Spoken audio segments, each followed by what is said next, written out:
ఆత్మ బంధువులందరికీ ఆత్మ ప్రణామాలు మాస్టర్స్. మాతృదేవోభవ పితృదేవోభవ ఆచార్య దేవోభవ. మనకు ఇంత చక్కటి జ్ఞానాన్ని అందించినటువంటి బ్రహ్మర్షి పితామహ పత్రిజీ గారికి, రమణ మహర్షుల వారికి, మహావతార్ బాబా గారికి, సమస్త గురుమండలానికి, ఈ భూమాతకు, ప్రకృతి మాతకు, ఈ విశ్వానికి అందరికీ కూడా ఆత్మ నమస్కారాలు అండి. అలాగే ఈ జూమ్ సెషన్ అందించినటువంటి రంగనాథ్ సార్ గారికి ఆత్మ నమస్కారాలు. మహావతార్ ఫౌండేషన్ లో మనకు 365 సెషన్లో 106వ రోజు క్లాస్ అందరికీ స్వాగతం. ముందుగా మనము కొంచెంసేపు మెడిటేషన్ చేసుకొని ఆ తర్వాత మనకు భీమవరం శ్రీనివాస్ మాస్టర్ గారి ద్వారా ఆత్మజ్ఞానాన్ని తెలుసుకుందాము. అందరూ కూడా ఒక గ్లాస్ మంచినీళ్ళు తాగేసి, ఒక గ్లాస్ మంచినీళ్ళు పక్కన పెట్టుకొని స్థిర సుఖాసనంలో కూర్చొని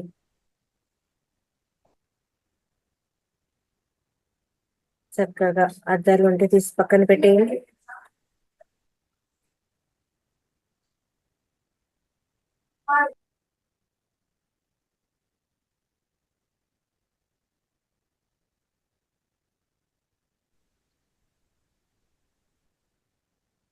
స్థిర సుఖాసనంలో కూర్చుందాము. వేళ్ళలో వేలు వేసుకుందాము. కాళ్ళు క్రాస్ చేసుకుందాము. కింద కూర్చున్న వాళ్ళైతే పద్మాసనంలో వేసుకుని కూర్చుందాము. శ్వాస మీద ధ్యాస.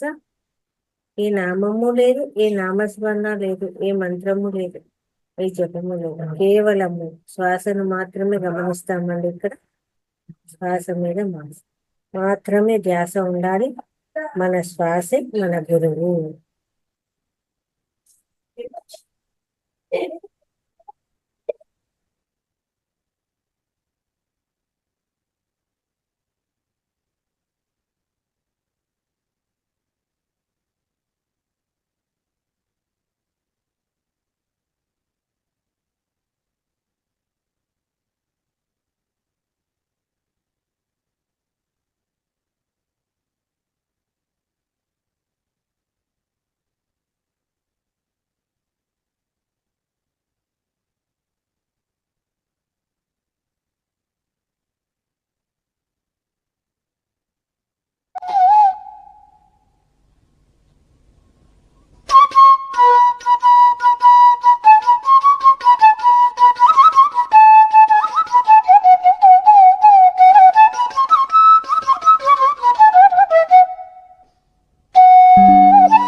చివరి ఒక్క నిమిషము.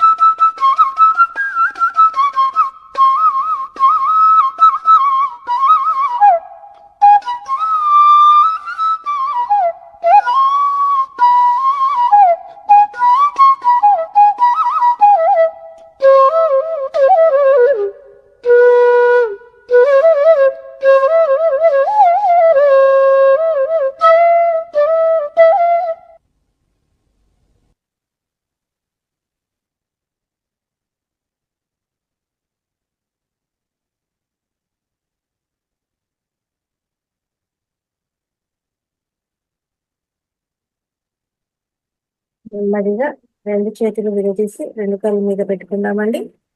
5, 4, 3, 2, 1. ఇప్పుడు 2 కళ్ళు తెరుస్తూ 2 అరచేతులు చూసుకున్నాము. ఇంతవరకు జరిగిన ధ్యానాన్ని మనకు అందించినటువంటి బ్రహ్మర్షి పితామహ పత్రిజీ గారికి చక్కగా ధన్యవాదాలు తెలియజేసుకున్నామండి. అలాగే ఇప్పుడు స్వాధ్యాయంలో భాగంగా మనకు భీమవరం నుంచి శ్రీనివాస్ మాస్టర్ గారు క్లాస్కి రావడం జరిగింది. సారు 2011లో ధ్యానంలోకి రావడం జరిగింది. సారు భీమవరంలోని గవర్నమెంట్ స్కూల్లో టీచర్గా పనిచేయడం జరుగుతుంది. అలాగే ఎంతో గొప్ప గొప్ప చదువులు చదివి ఆత్మజ్ఞానాన్ని కూడా తెలుసుకొని అలాగే ఆ జ్ఞానాన్ని అందరికీ కూడా అందిస్తున్నారు. గ్రేట్ పిరమిడ్ మాస్టర్ అండి. అందరూ కూడా గట్టిగా క్లాప్స్ చేస్తూ సార్ వెల్కమ్ చెప్దాము. నమస్తే సార్, క్లాస్ కు స్వాగతం. నమస్తే మేడం.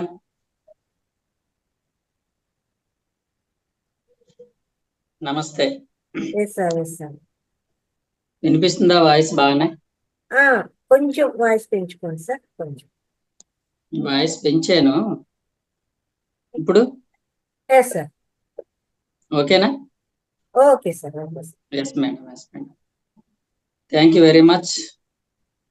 మహావతార్ ఫౌండేషన్ మాస్టర్స్ అందరికీ నమస్కారాలు. నా పేరు శ్రీనివాస్ అండి. నేను పశ్చిమ గోదావరి జిల్లా భీమవరంలో స్కూల్ టీచర్గా పనిచేస్తూ ఉంటాను. నేను ఈ స్పిరిచువల్ సైన్స్ మార్గంలోకి పిరమిడ్ స్పిరిచువల్ సొసైటీలోకి 2009లో రావడం జరిగింది. అప్పటి నుంచి కూడా నా మార్గం ఏంటో, నా లక్ష్యం ఏంటో నాకు అర్థమైంది. మనం ఈ స్పిరిచువాలిటీ తెలుసుకోవాల్సింది, సత్యం తెలుసుకోవాలి. మనం సత్యం తెలుసుకోవడంలోనే ఆనందం ఉంది, ఇంకెందులోనే ఆనందం లేదు అన్నది అర్థమైంది నాకు. సత్యం ఎంత ఎక్కువ తెలుసుకుంటూ ఉంటే అంత అంత ఆనందంగా ఉంటాం మనం. కాబట్టి ఆనంద సూత్రము జ్ఞాన మార్గం, ఆనంద మార్గం, జ్ఞాన మార్గం. అందుకని పిరమిడ్ స్పిరిచువల్ సొసైటీ మూవ్మెంట్ ద్వారా ప్రతి మనిషికి ఆత్మజ్ఞానం అందించడం, అందరినీ జ్ఞానవంతులుగా మార్చడం, దాని ద్వారా అందరూ కూడా చక్కగా ఆనందంగా ఉంటారు. ఆత్మజ్ఞానం లేకపోతే ఆనందం ఉండదు. ఏవో కాస్త సుఖాలు సంతోషాలు ఉంటాయి తప్ప ఆ లోపల ఆత్మకు ఆనందం ఉండదు. కాబట్టి ఆత్మ ఆనందంగా ఉన్నప్పుడు శరీరం సుఖం కోరదు. ఆత్మ ఆనందంగా ఉన్నప్పుడు మిగతా అన్ని ఆనందంగానే ఉంటాయి. అది మనం తెలుసుకోవాలి ఫస్ట్. నువ్వు శరీరం ఎంత సుఖంగా ఉన్నా, మనసు కష్ట సుఖాలు సంతోషాలతో ఉన్నా, ఆ లోపల ఆత్మ గనక ఆనందం లేకపోతే జీవితంలో ఎన్ని ఉన్నా ఎప్పుడు అసంతృప్తిగానే జీవితం ఉంటుంది చిట్ట చివరి దాకా. ఎందుకంటే లోపల ఆ ఆత్మ ఆనందంగా లేదు. అది కాస్త ఆకలితో ఉంది, దానికి పోషణ లేదు. కాబట్టి మనం ముఖ్యంగా దేనికి పోషణ ఇస్తే అన్నిటికీ ఇచ్చినట్టు తెలుసుకొని ఆ ఆత్మక పోషణ ఇస్తాం మనం. కాబట్టి మనం చక్కగా నిరంతరం ధ్యానం, స్వాధ్యాయం, సజ్జన సాంగత్యం ద్వారా మనిషి ఎల్లప్పుడూ ఆనందంగా ఉంటాడు. అది మనం తెలుసుకోవాలి. కాబట్టి ఇవన్నీ అవసరం లేదంటే అంటే ఉంటే ఉన్నాయి, లేకపోతే వెంపర్లాడాల్సిన అవసరం లేదు. వాటి కోసము మనం వెంపర్లాడాల్సిన పని లేదు. ఉన్నంత ఉంది, ఉన్నంతలో హాయిగా ఉందాం, చక్కగా ఆత్మజ్ఞానాన్ని పొందుదాము, అందులోనే ఆనందం ఉంది. కాబట్టి చక్కగా మనం ఈ మార్గంలోకి వచ్చిన తర్వాత మనం అన్ని విషయాలు తెలుసుకుంటాము. మనకందరికి తెలిసినవే. తెలిసిన టీచర్ల ద్వారా, మాస్టర్ల ద్వారా మనం కొత్త కొత్త విషయాలను అవగాహన చేసుకోవాలి. జనరల్ గా లైఫ్ లో 3 స్టేజెస్ ఉంటాయండి. లైఫ్ లో 3 స్టేజెస్ ఉంటాయి. బిఫోర్ ఎన్లైటన్మెంట్ అంటే జ్ఞానపు పూర్వ దశ, జ్ఞానం లేని దశ అంటే అజ్ఞానపు దశ. ఎన్లైటన్మెంట్ స్టేజ్ అంటే జ్ఞాన దశ. ఎన్లైటన్మెంట్ ఆఫ్టర్ ఎన్లైటన్మెంట్, జ్ఞానం తరువాత దశ. 3 దశలు. అజ్ఞానపు దశ అంటే జ్ఞానం లేని దశ, జ్ఞాన దశ అంటే జ్ఞానం పొందుతున్న దశ, ఎన్లైటన్మెంట్ ఆఫ్టర్ ఎన్లైటన్మెంట్, జ్ఞానం అనంతరం జీవిత దశ. 3 రకాలుగా ఉంటుంది. 3 స్టేజెస్ లో 3 రకాలుగా ఉంటాం మనం. ఇది మన గురించి మనం తెలుసుకుంటున్నామండి. అజ్ఞానపు దశ అంటే ఆత్మజ్ఞానం లేని స్టేజ్. ఆత్మజ్ఞానం లేని స్టేజ్ లో ఎలా ఉంటామంటే మనం ఈ ప్రపంచమే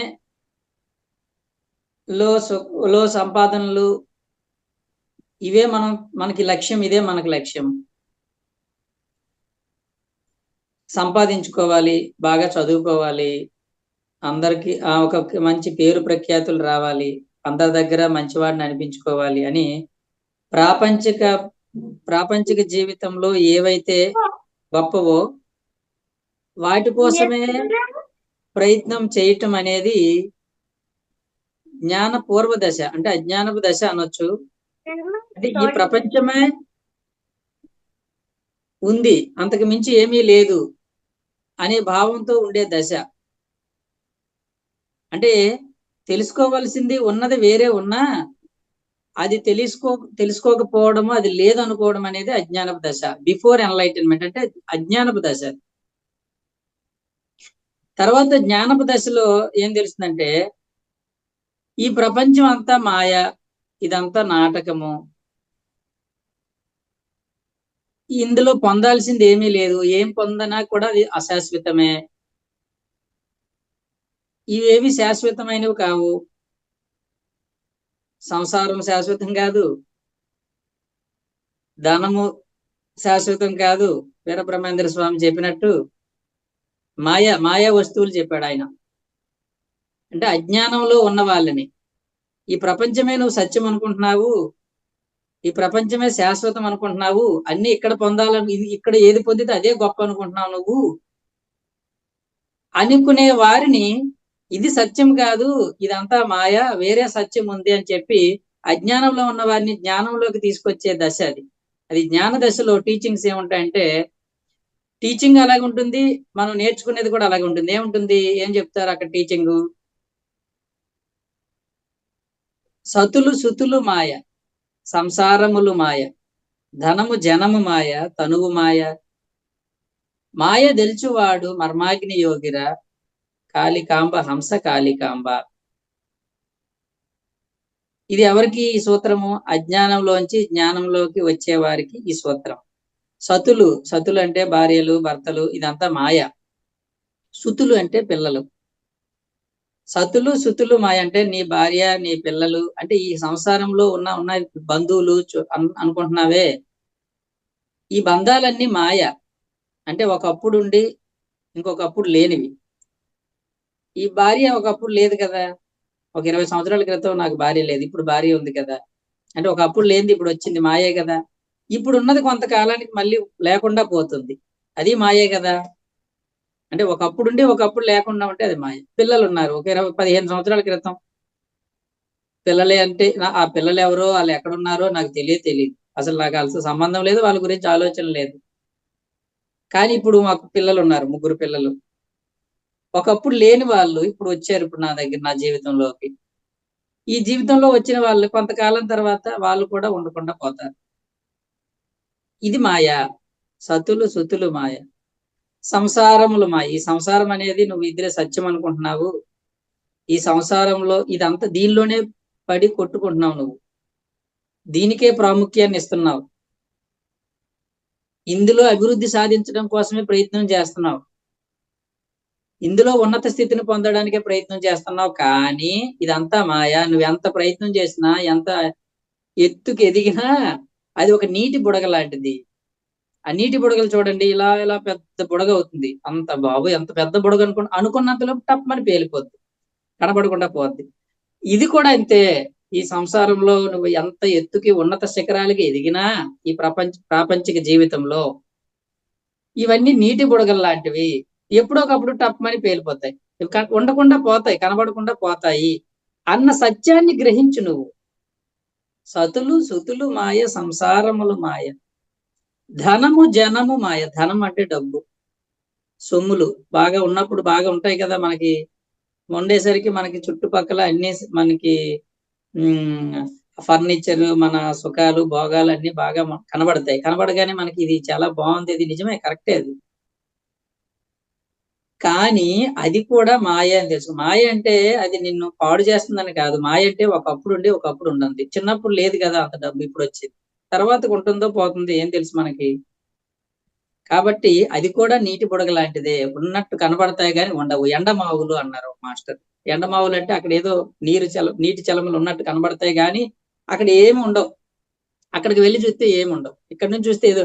అలాగే ఈ సంసారంలో కూడా ఇవన్నీ ఉన్నాయా అన్నట్టు అనిపిస్తాయి, ఉన్నాయా అనుకుంటాం, ఉన్నట్టే కనబడతాయి కానీ ఇవందులో ఏమీ లేదు. అంటే ఏమీ లేకపోవడం అంటే ఇది శాశ్వతం కాదు, ఇది మాయ. మాయ అంటే మాయమైపోయేది. ఒకప్పుడు ఉండి ఒకప్పుడు కనబడకుండా పోయేదాన్ని మాయమైపోయింది. ఏంటి మాయమైపోయావు నువ్వు అంటారు. మాయమైపోవడం అంటే ఒకప్పుడు ఉండి ఒకప్పుడు లేకుండా ఉన్నదాన్ని మాయ అంటారు.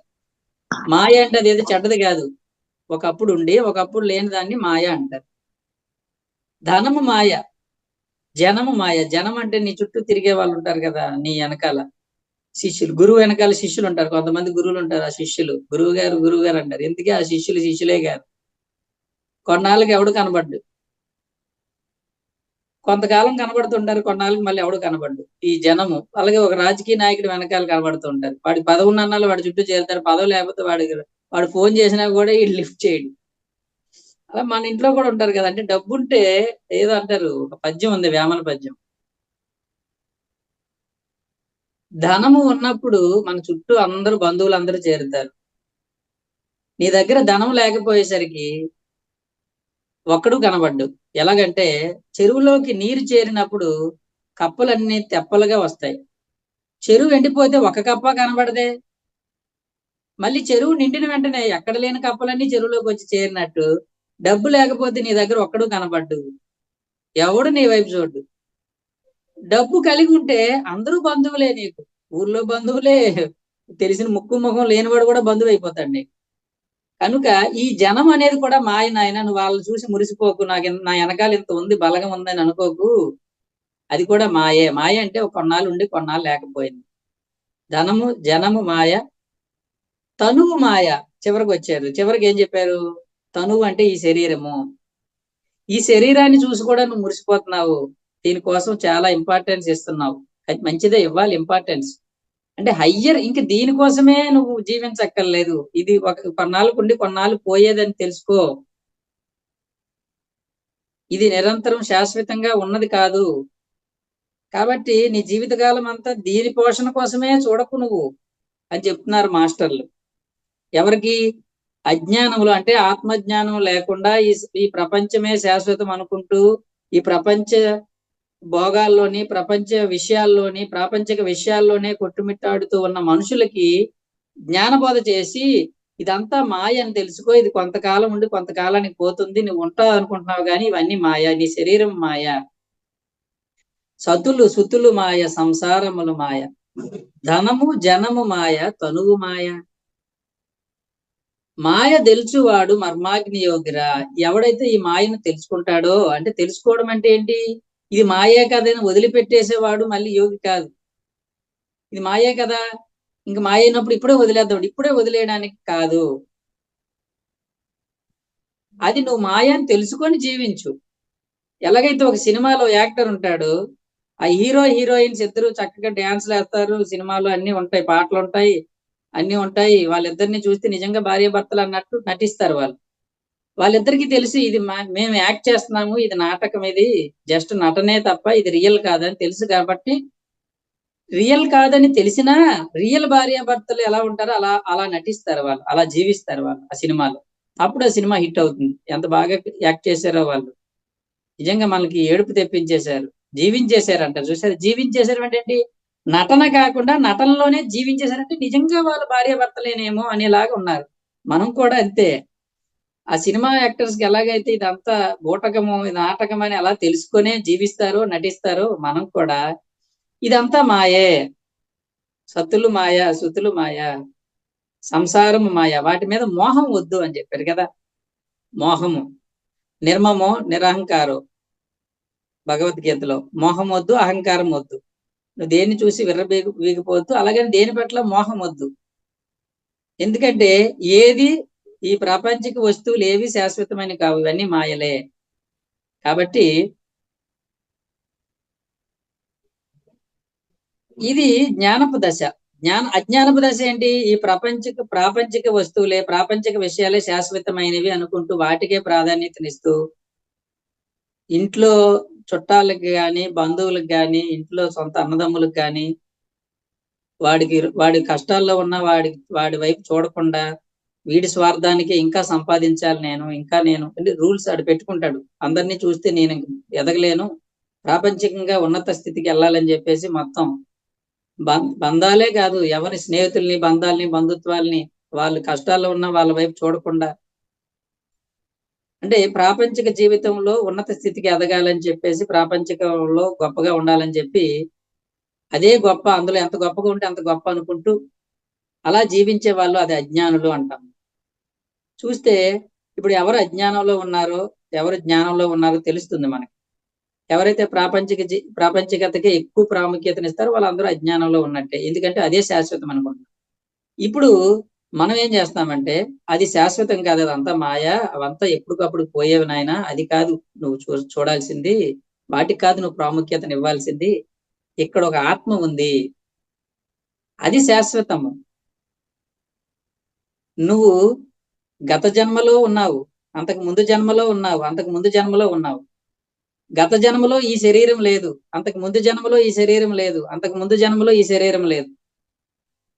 గత జన్మలో ఈ తల్లిదండ్రులు లేరు, ఈ పిల్లలు లేరు, ఈ సంసారం లేదు, వేరేది ఉండేది. అంతకు ముందు జన్మలో వేరే సంసారం ఉండేది, వేరే పిల్లలు ఉండేవారు, వేరే భార్య వేరే భర్త ఉండేవారు. అంతకు ముందు జన్మలో వేరే ఉండేవారు.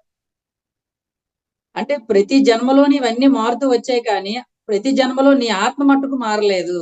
గత జన్మలోని ఇదే ఆత్మ, అంతకు ముందు జన్మలోని ఇదే ఆత్మ, అంతకు ముందు జన్మలోని ఇదే ఆత్మ, ఈ జన్మలో కూడా ఇదే ఆత్మ.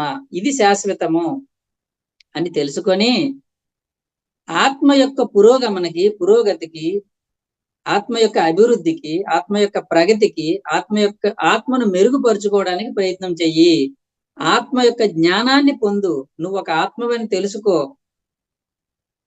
ఆత్మ యొక్క నడవడికి ఎలా ఉంటుంది, ఆత్మ యొక్క ప్రయాణం ఏంటి అన్నది తెలుసుకో.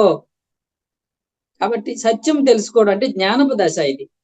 ఇదంతా మాయ అని తెలుసుకో, ప్లస్ మాయ కాని వస్తువు, శాశ్వతమైన వస్తువు ఆత్మ ఒకటి ఉందని తెలుసుకో అని చెప్పి మనము ఈ అజ్ఞానంలో ఉన్న వాళ్ళందరినీ, మనం కూడా ఒకప్పుడు అజ్ఞానంలో ఉండి ఈ జ్ఞానం పొందాము. నేను టీచర్ నండి, ఒకప్పుడు స్టూడెంట్నే కదా, నేను పలక పట్టుకొని బ్యాగ్ పట్టుకొని స్కూల్కి వెళ్ళాను. పాఠాలు నేర్చుకొని స్కూల్లో చదివి డిగ్రీ చేసి పీజీ చేసి బీఈడి చేసిన తర్వాత నేను ఇప్పుడు టీచర్ని అయ్యాను. ఇప్పుడు నేనేం చేస్తాను, ఎవడైతే పలక పుస్తకం పట్టుకొని బ్యాగ్ పట్టుకుని వచ్చేవాడికి పాఠాలు చెప్తాను నేను. మనం కూడా అంతే, ఒకప్పుడు మనకి ఏమి తెలియదు, ఆత్మ తెలియదు, ఏమి తెలియదు. ఇప్పుడు మనకు తెలిసింది కాబట్టి ఇప్పుడు మనం మాస్టర్లం అయ్యాం. ఇప్పుడు మనం ఏం చేస్తాము, అది మాయ, అది అశాశ్వతము, ఇది శాశ్వతం, ఆత్మ శాశ్వతం. కాబట్టి నీ ఆత్మ అనేది ఇప్పుడు ఈ జన్మ నీకు అంతం అయిపోయిన ఎప్పుడుకో ఖచ్చితంగా చనిపోతావు కదా, శరీరం వదిలిపెట్టాల్సిందే. వదిలిపెట్టకుండా ఉంటావా నువ్వు? ఉండలేవు. ఎందుకంటే అది సత్యము. జాతస్య హి ధ్రువం మృత్యు, ధ్రువం జన్మ మృతస్య చ. పుట్టిన వాడికి మరణం తప్పదు, మరణించిన వాడికి పునర్జన్మ మళ్ళీ తప్పదు. కాబట్టి పుట్టిన ప్రతి ఒక్కడు మరణించాల్సిందే. మనందరం మరణించే వాళ్ళమే. మరణించే లోపు సత్యాన్ని ఎరగాలి. కానీ మనం ఏమనుకుంటామంటే మనం చావం అనుకుంటాం. మనం చావకూడదు అనుకుంటాం ఒక పక్క. ఎంత చుట్టూ అందరూ చనిపోతున్నా మన చావు గురించి మనం ఆలోచించాం. ఎందుకంటే మనం పర్మనెంట్ అనే భావనలోనే ఉంటాం. అది మనకి యక్ష ప్రశ్నల్లో చెప్తారు, అత్రిసారి చెప్పారు ఇది. యక్ష ప్రశ్నల్లో యక్షులు అంటే ఒక దేవత. కిన్నెరులు, కింపురుషులు, యక్షులు, గాంధర్వులు ఇలా అంటారు కదా, దేవతా గణాలు ఇవన్నీ. యక్షుడు, ఈ పాండవులు నలుగురు చనిపోతారు. ఒక మాయ తటాకం దగ్గరికి వచ్చి అక్కడ చనిపోతారు ఆ నీళ్ళు తాగి. చనిపోతే ధర్మరాజు ఇదంతా చూసి ఇక్కడ ఏదో మాయ ఉందని చెప్పి గ్రహించి అక్కడ అది తాగకుండా కూర్చుంటే ఎలా బ్రతికించాలనుకుంటే అప్పుడు వస్తాడు. వచ్చి నీ తమ్ముళ్ళని బ్రతికిస్తాను, నేను ఒక తమ్ముడిని బతికిస్తాను, అందరినీ బతికించను, నీకు కొన్ని ప్రశ్నలు వేస్తాను, వాటికి సమాధానాలు చెబితే అప్పుడు నీ తమ్ముడిని బ్రతికిస్తానంటే అప్పుడు అడగండి అని చెప్పి కొన్ని ప్రశ్నలు అడుగుతారు. అవి యక్ష ప్రశ్నలు అంటారు. చాలా ప్రశ్నలు అడుగుతారు, మనకు తెలుసు. గాలి కంటే వేగమైనది ఏది, ఇలాంటి ప్రశ్నలు అన్ని ఉన్నాయి. అవన్నీ మనకి కాదు, అందులో ఇంపార్టెంట్ ప్రశ్న ఒకటి ఉంటుంది. ధర్మరాజా, ఈ ప్రపంచంలో అన్నిటికంటే విచిత్రమైనది ఏది, ఆశ్చర్యకరమైనది ఏది అని అడుగుతాడు. ఈ ప్రపంచంలో అన్నిటికన్నా ఆశ్చర్యకరమైన విషయం ఏమిటి అని అడిగితే అప్పుడు ధర్మరాజు అంటాడు, మహా ఆశ్చర్యకరమైన విషయం ఒకటి ఉంది. అది ఏంటంటే ఈ ప్రపంచంలో మానవులు తన చుట్టూ అందరూ చనిపోతున్నా నేను మాత్రం చనిపోకూడదు. అంతకన్నా ఆశ్చర్యకరమైన విషయం ఉంది. నిజమే కదా, ఈ ప్రపంచంలో చుట్టూ అందరూ చనిపోతూ ఉన్నా ఏదో ఒక సమయంలో నేను మాత్రం చనిపోకూడదు అంటాడు. వాడికి సత్యమైనది ఎందుకు కదా, వాడికి పిల్లలు ఉన్నారు, నాకు పిల్లలు కావాలి, వాళ్ళ దగ్గర డబ్బులు ఉన్నాయి, నాకు డబ్బులు, కానీ వాడి నువ్వు చావు అంటే మనకు కావాల్సిన మాత్రం వాళ్ళ దగ్గర నుంచి తీసుకుంటామా? నువ్వు కావాలన్నా వద్దన్నా చావు గ్యారంటీ. ధ్రువం అన్నాడు. అందుకే జాతస్య ధ్రువో మృత్యు. ధ్రువం అంటే గ్యారంటీ, ధ్రువపత్రం అంటారు చూసారు. ధ్రువం అంటే ముద్ర.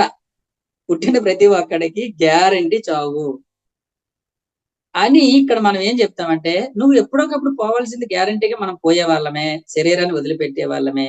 నువ్వు శరీరం గురించి కూడా బాధపడక, ఎందుకంటే అది మాయా వస్తువు. అది ఎలాగైనా నువ్వు పుట్టిన శరీరాన్ని ఎప్పటికప్పుడు గిట్టాల్సిందే. అప్పుడు ఈ శరీరం పోతే ఇవేవి ఉండవు, ఇవన్నీ ఒకేసారి పోతాయి, ఇందాక చెప్పినవన్నీ. మరి పోని వస్తువు, నశించిన వస్తువు ఒకటి ఉంది ఇక్కడ, అదే ఆత్మ. అది వచ్చే జన్మకు కూడా వస్తుంది, అదే నెక్స్ట్ జన్మకి వెళ్తుంది. నెక్స్ట్ జన్మలో ఆత్మ ఉంటుంది. అప్పుడు శరీరం వేరే ఉంటుంది, తల్లిదండ్రులు వేరే ఉంటారు, భార్య పిల్లలు భర్త వేరే ఉంటారు, చుట్టాలు వేరే ఉంటారు, బంధువులు వేరే ఉంటారు, స్నేహితులు వేరే ఉంటారు, గురువులు వేరే ఉంటారు, పరిస్థితులు వేరే ఉంటాయి, శరీరం వేరే ఉంటుంది, అన్నీ వేరే వేరే ఉంటాయి, అవి మారిపోతాయి. మారిపోయాయి. కానీ మారని వస్తువు ఒకటి ఉంది, ఆత్మ వస్తువు అని తెలుసుకొని ఇక్కడ మనం ఏం చేస్తామంటే ఆత్మ జ్ఞానం గురించి విశేషంగా బోధిస్తూనే ఉంటాం. ఆత్మ గురించి, ఆత్మ యొక్క ప్రయాణం గురించి ఆత్మాయానం అంటారు, ఆత్మాయనము అంటాం. అంటే ఆత్మ యొక్క ప్రయాణము గురించి మనం చక్కగా బోధిస్తూ ఉంటాము. మన PSSM లో ఏం బోధిస్తామంటే ఆత్మాయనం బోధిస్తాం. అంటే ఆత్మ యొక్క ప్రయాణం ఎలా ఉంటుంది, పుట్టడానికి ముందు ఎలా ఉంటుంది, ఇప్పుడు నడుస్తుంది, ఓకే, తర్వాత చనిపోయిన తర్వాత ఎలా ఉంటుంది, అక్కడ ఏముంటుంది, వ్యవహారం ఎలా జరుగుతుంది, అవన్నీ విషయాల గురించి మనం చక్కగా కొన్ని విషయాలు ఇంకొక క్లాసులో నేను చెప్తాను. పుట్టడానికి ముందు, చనిపోయిన తర్వాత విషయాలు, కొన్ని కాన్సెప్ట్స్, కొన్ని ఇంపార్టెంట్ విషయాల గురించి తర్వాత తెలుసుకుందాం. ఈ రోజు మనకు అది కాన్సెప్ట్ కాదు, కానీ ఈ విషయాల గురించి బిఫోర్ డెత్, ఆఫ్టర్ డెత్ పత్రి సార్ చెప్పారు. సరస్వతి జ్ఞానము అంటే ఆత్మజ్ఞానం, సరస్వతి పుత్రుడు అంటే ఆత్మజ్ఞానం కలిగినవాడు. ఎవడిని సరస్వతి పుత్రుడు అంటామంటే ఎవడికైతే లైఫ్ ఆఫ్టర్ డెత్ జ్ఞానం ఉంటుందో వాడు సరస్వతి పుత్రుడు. అంటే చనిపోయిన తర్వాత ఎవడైతే ఎక్కువ తెలుసుకుంటాడో వాడికి ఎక్కువ జ్ఞానం ఉన్నట్టు, వాడు సరస్వతి పుత్రుడు, వాడికి సత్యం తెలిసినట్టు.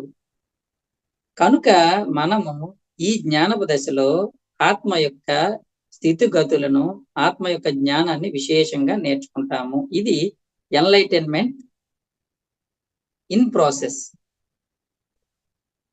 ఇన్ ఎన్లైటన్మెంట్ స్టేజ్ లో ఇది ఎన్లైటన్మెంట్ వచ్చింది అంటే అర్థం ఏంటి, వీడికి శరీరం కాదు ఆత్మని తెలిసిపోయింది, ఇవన్నీ మాయ అని తెలిసిపోయింది, శరీరం చనిపోయిన ఆత్మ సావదని తెలిసిపోయింది, ఇంతవరకు ఎన్నో జన్మలు ఎత్తాడని తెలిసిపోయింది, తర్వాత కూడా జన్మలు ఉంటాయని తెలిసిపోయింది,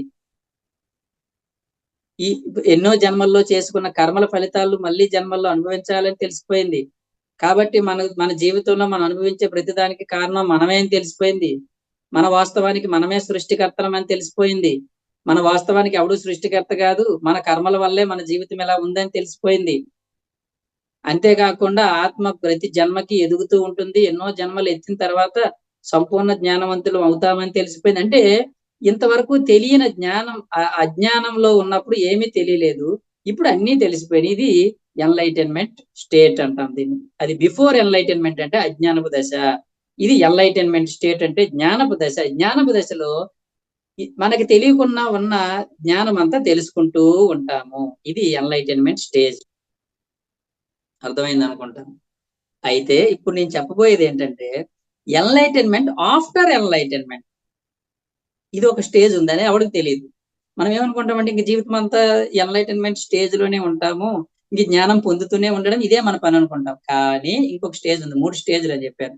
బిఫోర్ ఎన్లైటన్మెంట్ అజ్ఞానపు దశ, ఎన్లైటన్మెంట్ జ్ఞానపు దశ, ఆఫ్టర్ ఎన్లైటన్మెంట్ అంటే జ్ఞానం తర్వాత దశ. జ్ఞానం అనంతరపు దశను ఏమంటారు తెలుసండి, దాన్ని బుద్ధత్వ స్థితి అంటారు. బుద్ధత్వ స్థితి అంటారు. బుద్ధి వేరు, జ్ఞానం వేరు.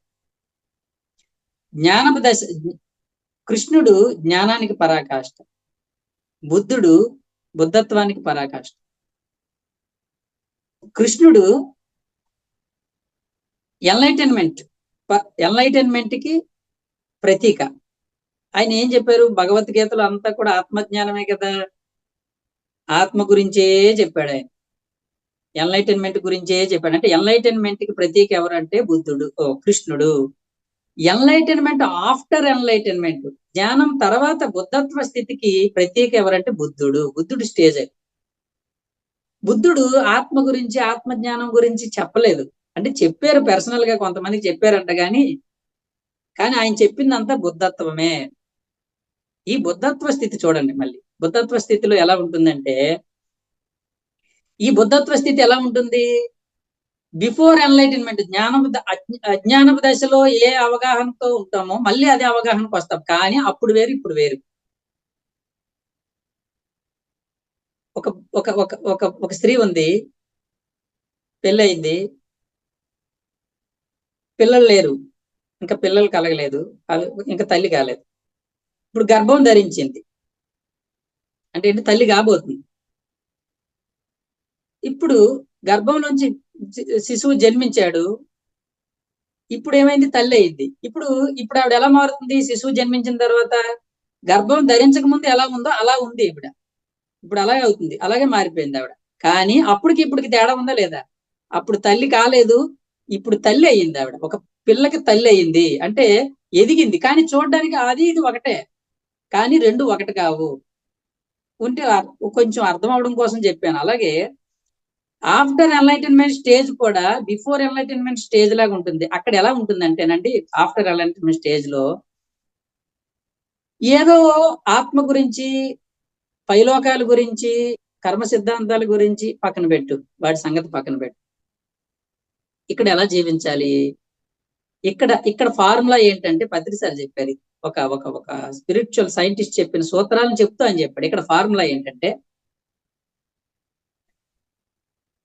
We are not human beings having spiritual experiences, we are spiritual beings having human experiences అన్నారు. అది ఇంగ్లీష్ లో. దాని తెలుగులో ఏంటంటే, మనము ఆత్మ అనుభవాలు పొందడానికి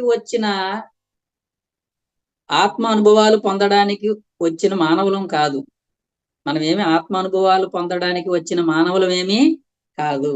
ఎవరంట మనం? మానవ అనుభవాన్ని పొందడానికి వచ్చిన దైవాలం మనం.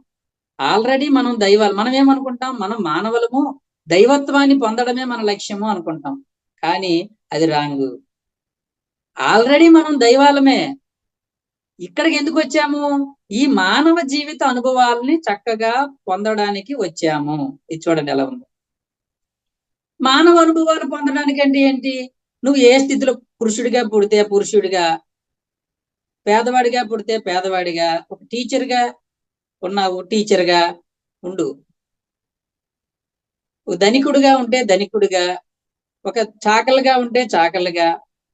అంటే నువ్వు ఏ లైఫ్ లో ఉన్నావో, ఏ విధంగా జన్మ ఉందో, నీ జన్మ ప్రణాళిక ఎలా ఉందో, జీవితం ఎలా ఉంటుందో, అందులో పెర్ఫెక్ట్ గా హాయిగా జీవించడం నేర్చుకో. ఆ అనుభవాన్ని పొందడానికే నువ్వు వచ్చావు. ఒక మేక జీవితం ఎలా ఉంటుందో తెలుసుకోవడానికి వచ్చింది.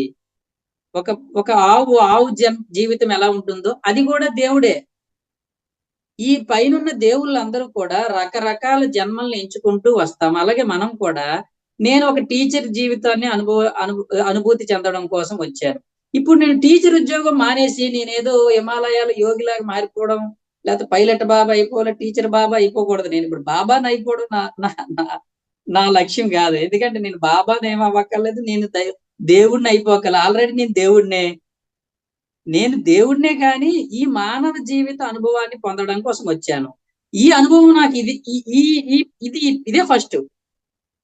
గత జన్మలో వేరే అనుభవాన్ని పొందాను కానీ ఇప్పుడు ఈ జీవితంలో పొందిన అనుభవాలు ఇదే ఫస్ట్. నాకు మొట్టమొదట ఇవన్నీ ఇదే ఫస్ట్ పొందుతున్నాను. కాబట్టి ఈ జీవితంలో నువ్వు ఏ పరిస్థితుల్లో పుట్టావో, ఏ తల్లిదండ్రులకు పుట్టావో, ఏ ప్రణాళికను ఎంచుకున్నావో, ఏ ఉద్యోగాన్ని ఎంచుకున్నావో, ఏ భర్తను ఎంచుకున్నావో, ఏ ఫ్యామిలీని ఎంచుకున్నావో, ఆ పరిస్థితుల్లో చక్కగా జీవించు. నువ్వు ఆ జీవితంలో వచ్చిన ప్రతి అనుభవాన్ని కూడగట్టుకో. కష్టమో, నష్టమో, సంతోషమో, సుఖమో, ఏదో ఒకటి హాయిగా ఆ జీవిత అనుభవాన్ని పొందాల్సిందే.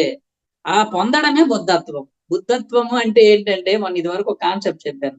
బుద్ధత్వం అంటే ఏంటంటే నో ప్రాబ్లం కాన్షియస్. అంటే అర్థం ఏంటి? ఇప్పుడు అదే చెప్తున్నాను. ఇప్పుడు నీ జీవితంలో, నీ జీవిత ప్రణాళిక ఎలా ఉన్నా నో ప్రాబ్లం గా ఉంటూ, ఏ ప్రణాళికలో ఉందో నీ జీవితం అలా జీవించు. నువ్వు ఏదో అయిపోవాలని తాపత్రయపడకు.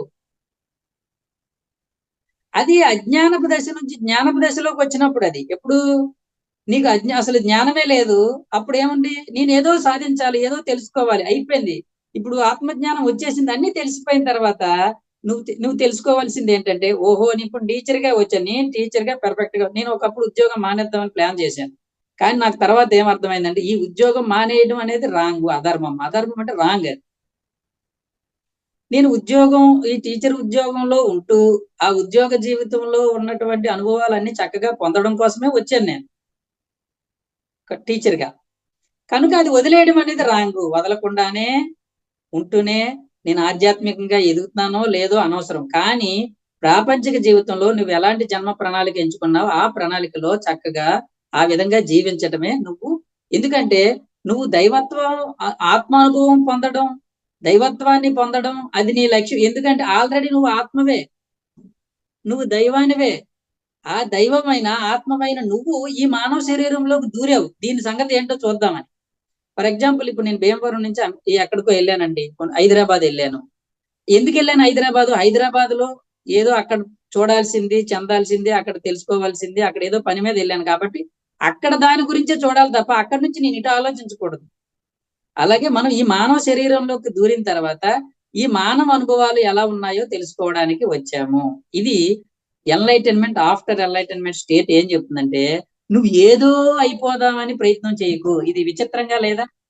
ఈ జ్ఞాన దశలు ఏం చెప్తారు? ఒరే అజ్ఞానిగా ఉన్నావు నువ్వు, తెలుసుకో, సంపాదించు, జ్ఞానాన్ని పొందు, అన్ని తెలుసుకో అని చెప్తారు. కానీ ఎన్లైటన్మెంట్ ఆఫ్టర్ బుద్ధత్వం ఏం చెప్తుందంటే, నువ్వు ఎలాగున్నావో అలా హాయిగా జీవించు, దేనికోసం వెంపర్లాడుతాను, అది లేదు ఇది లేదు, నీకు ఈ పేదవాడిగా ఉన్నావు, నో ప్రాబ్లం. అయినా కానీ నువ్వు దేవుడివే కదా. నువ్వు దేవుడివైన నువ్వు పేదవాడిగా ఎలా ఉందావో తెలుసుకుందాం అని వచ్చావు. ఇది సత్యం. కాబట్టి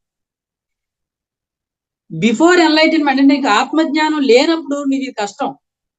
బుద్ధత్వం ఆత్మజ్ఞానం లేనివాడు బుద్ధత్వంలో జీవించడం కష్టం. ఎందుకంటే వాడికి జ్ఞానమే లేదు. వాడు ఆత్మని తెలియనప్పుడు ఎలా జీవించగలడు వాడు? అది బిఫోర్ ఎన్లైటన్మెంట్ లోకి వచ్చేస్తున్నాడు. వాడు ఏమనుకుంటాడు? వాడికి ఆత్మని తెలియనప్పుడు ఇంకా ఈ కొట్టుమిట్టాడుతూ ఉంటాడు, గందరగోళంలో ఉంటాడు. కానీ ఆఫ్టర్ ఎన్లైటన్మెంట్ వాడికి సత్యం తెలిసిపోయింది. జ్ఞానం వచ్చిన తర్వాత వాడు ఏ పరిస్థితిలో ఉన్నాడో ఆ పరిస్థితిలో హాయిగా జీవిస్తాడు. నాకు డబ్బు లేదు, ఏ చింత లేదు, ఉన్నంత ఉంది. నేను ఈ పరిస్థితుల్లోనే జన్మ తీసుకున్నాను. మా తల్లిదండ్రులు మధ్యతరగతి కుటుంబం, రైతు కుటుంబం. నాకు ఎక్కడి నుంచి వస్తాయి డబ్బులు? నేను ఉద్యోగం, చిన్న ఉద్యోగం. నేను ఇప్పుడు కోటీశ్వరుని అయిపోవాలని నేను ప్రయత్నం చేయడం అవసరం లేదు. అయితే అవ్వచ్చు ప్రయత్నం చేస్తే, కానీ అవసరం లేదు నాకు. ఎందుకంటే నా జన్మ ప్రణాళికలో నేను ఈ విధంగానే జీవిస్తాను. ఇలా ఉందాం, ఏమైంది, నాకు ఏం నష్టం లేదు, ఏం లోటు లేదు, హాయిగా ఉన్నాం కదా. ఏ ఏ ప్రకారంగా నువ్వు జన్మ తీసుకున్నావో ఆ ప్రకారం దాన్ని నువ్వు యాక్సెప్ట్ చెయ్యి. దాన్ని మనం ఏమన్నామంటే ఇది వరకు బుద్ధత్వము అంటే దాని గురించి నో ప్రాబ్లం కాన్షియస్ లో జీవించటము. నువ్వు పేదగా ఉన్నావు, నో ప్రాబ్లం. డబ్బున్నవాడిగా ఉన్నావు, నో ప్రాబ్లం. మగవాడిగా ఉన్నావు, నో ప్రాబ్లం. జన్మకు పెళ్లి కాలేదు, నో ప్రాబ్లం. పెళ్లి కాకుండా జీవితం ఎలా ఉంటుందో అని దేవుడివే నువ్వు. కానీ పెళ్లి కాకుండా ఇంకా బ్రహ్మచారిగానే జీవితాన్ని జీవించడం కోసమే వచ్చావు అనుకో నువ్వు. ఆ జీవితాన్ని ఇప్పుడు నువ్వు అనుభవించాల్సిందే. పిల్లలు లేరు, పిల్లలు లేకుండా ఉండడం ఎలా ఉంటుందో తెలుసుకుందామని వచ్చావు నువ్వు. లేకపోతే ఎందుకు కలగరు? మనం ఏం చేస్తామంటే జీవితం మారిపోవాలి. గుర్తుపెట్టుకోండి, ఇక్కడ నా జీవితం మారిపోవాలి, మారిపోవాలి అనేది నాట్ ఎన్లైటన్మెంట్. అది ఎన్లైటన్మెంట్ కాదు. పత్రి సార్ చెప్పారు, మార్చుకోవడం కాదు, నేర్చుకోవడానికి మన లక్ష్యం. మార్చుకోవడానికి ఏముంది? ఏం మార్చక్కర్లే, ఉన్నది ఉన్నట్టు అలా నడుస్తుంది. నువ్వు నేర్చుకోవాలి. నీవేదైతే నీకు మాట్లాడడం సరిగ్గా లేదు, మాట్లాడడం నేర్చుకోవాలి, ధ్యానం నేర్చుకోవాలి, అందరి పట్ల ప్రేమ చూపించడం నేర్చుకోవాలి. అందరి పట్ల ప్రేమ, ద్వేషం ఎందుకు? ప్రేమతో ఉంటే అప్పుడు పాజిటివ్ వైబ్రేషన్స్ ఉంటాయి. పక్క వారితో ప్రేమగా మాట్లాడు, నవ్వుతూ మాట్లాడు, సీరియస్ గా మాట్లాడే బదులు నవ్వుతూ మాట్లాడు. ప్రేమగా ఉండడం రాదు నీకు, ఇప్పుడు నేర్చుకో ఆ ప్రేమతత్వం. వస్తువుల పట్ల ప్రేమగా ఉండడం నేర్చుకోవాలి, మనుషుల పట్ల ప్రేమగా ఉండడం నేర్చుకోవాలి. జంతువుల పట్ల ప్రేమ రాదు, మన దగ్గర లేదు, అది ఆ తత్వం లేదు. ఇప్పుడు నేర్చుకుంటాం మనం. అలాగే భోజనం పట్ల, మనం తినే ఆహారం పట్ల ప్రేమగా తినాలి. తినేటప్పుడు చాలా ఇష్టంతో, ప్రీతితో, ప్రేమతో తినాలి. ఎంత బాగుందో, అప్పుడు నీకు అది చక్కగా ఔషధంలా పనిచేస్తుంది. ఏదేదో గబగబా ఆకలి తీర్చుకోవడం కోసం తినేస్తే ఆ తిండే కాదు. అది ఏదో ఆకలి తీరుతుంది తప్ప అది శరీరానికి మేలు చేయదు. చక్కగా తింటున్నప్పుడు ఎంతో ప్రీతి భావంతో, ప్రేమ భావంతో ఆ ఫీలింగ్ తెచ్చుకొని తినాలి. తెచ్చుకోవాలి. అది రాదు, ఎవరికి రాదండి. ఎవడైనా తెచ్చుకోవాల్సిందే ఏదైనాను. ఎదుటి మనిషి పట్ల ప్రేమతత్వం మనకి ఎక్కడుంది? లేదు. కానీ తెచ్చుకోవాలి.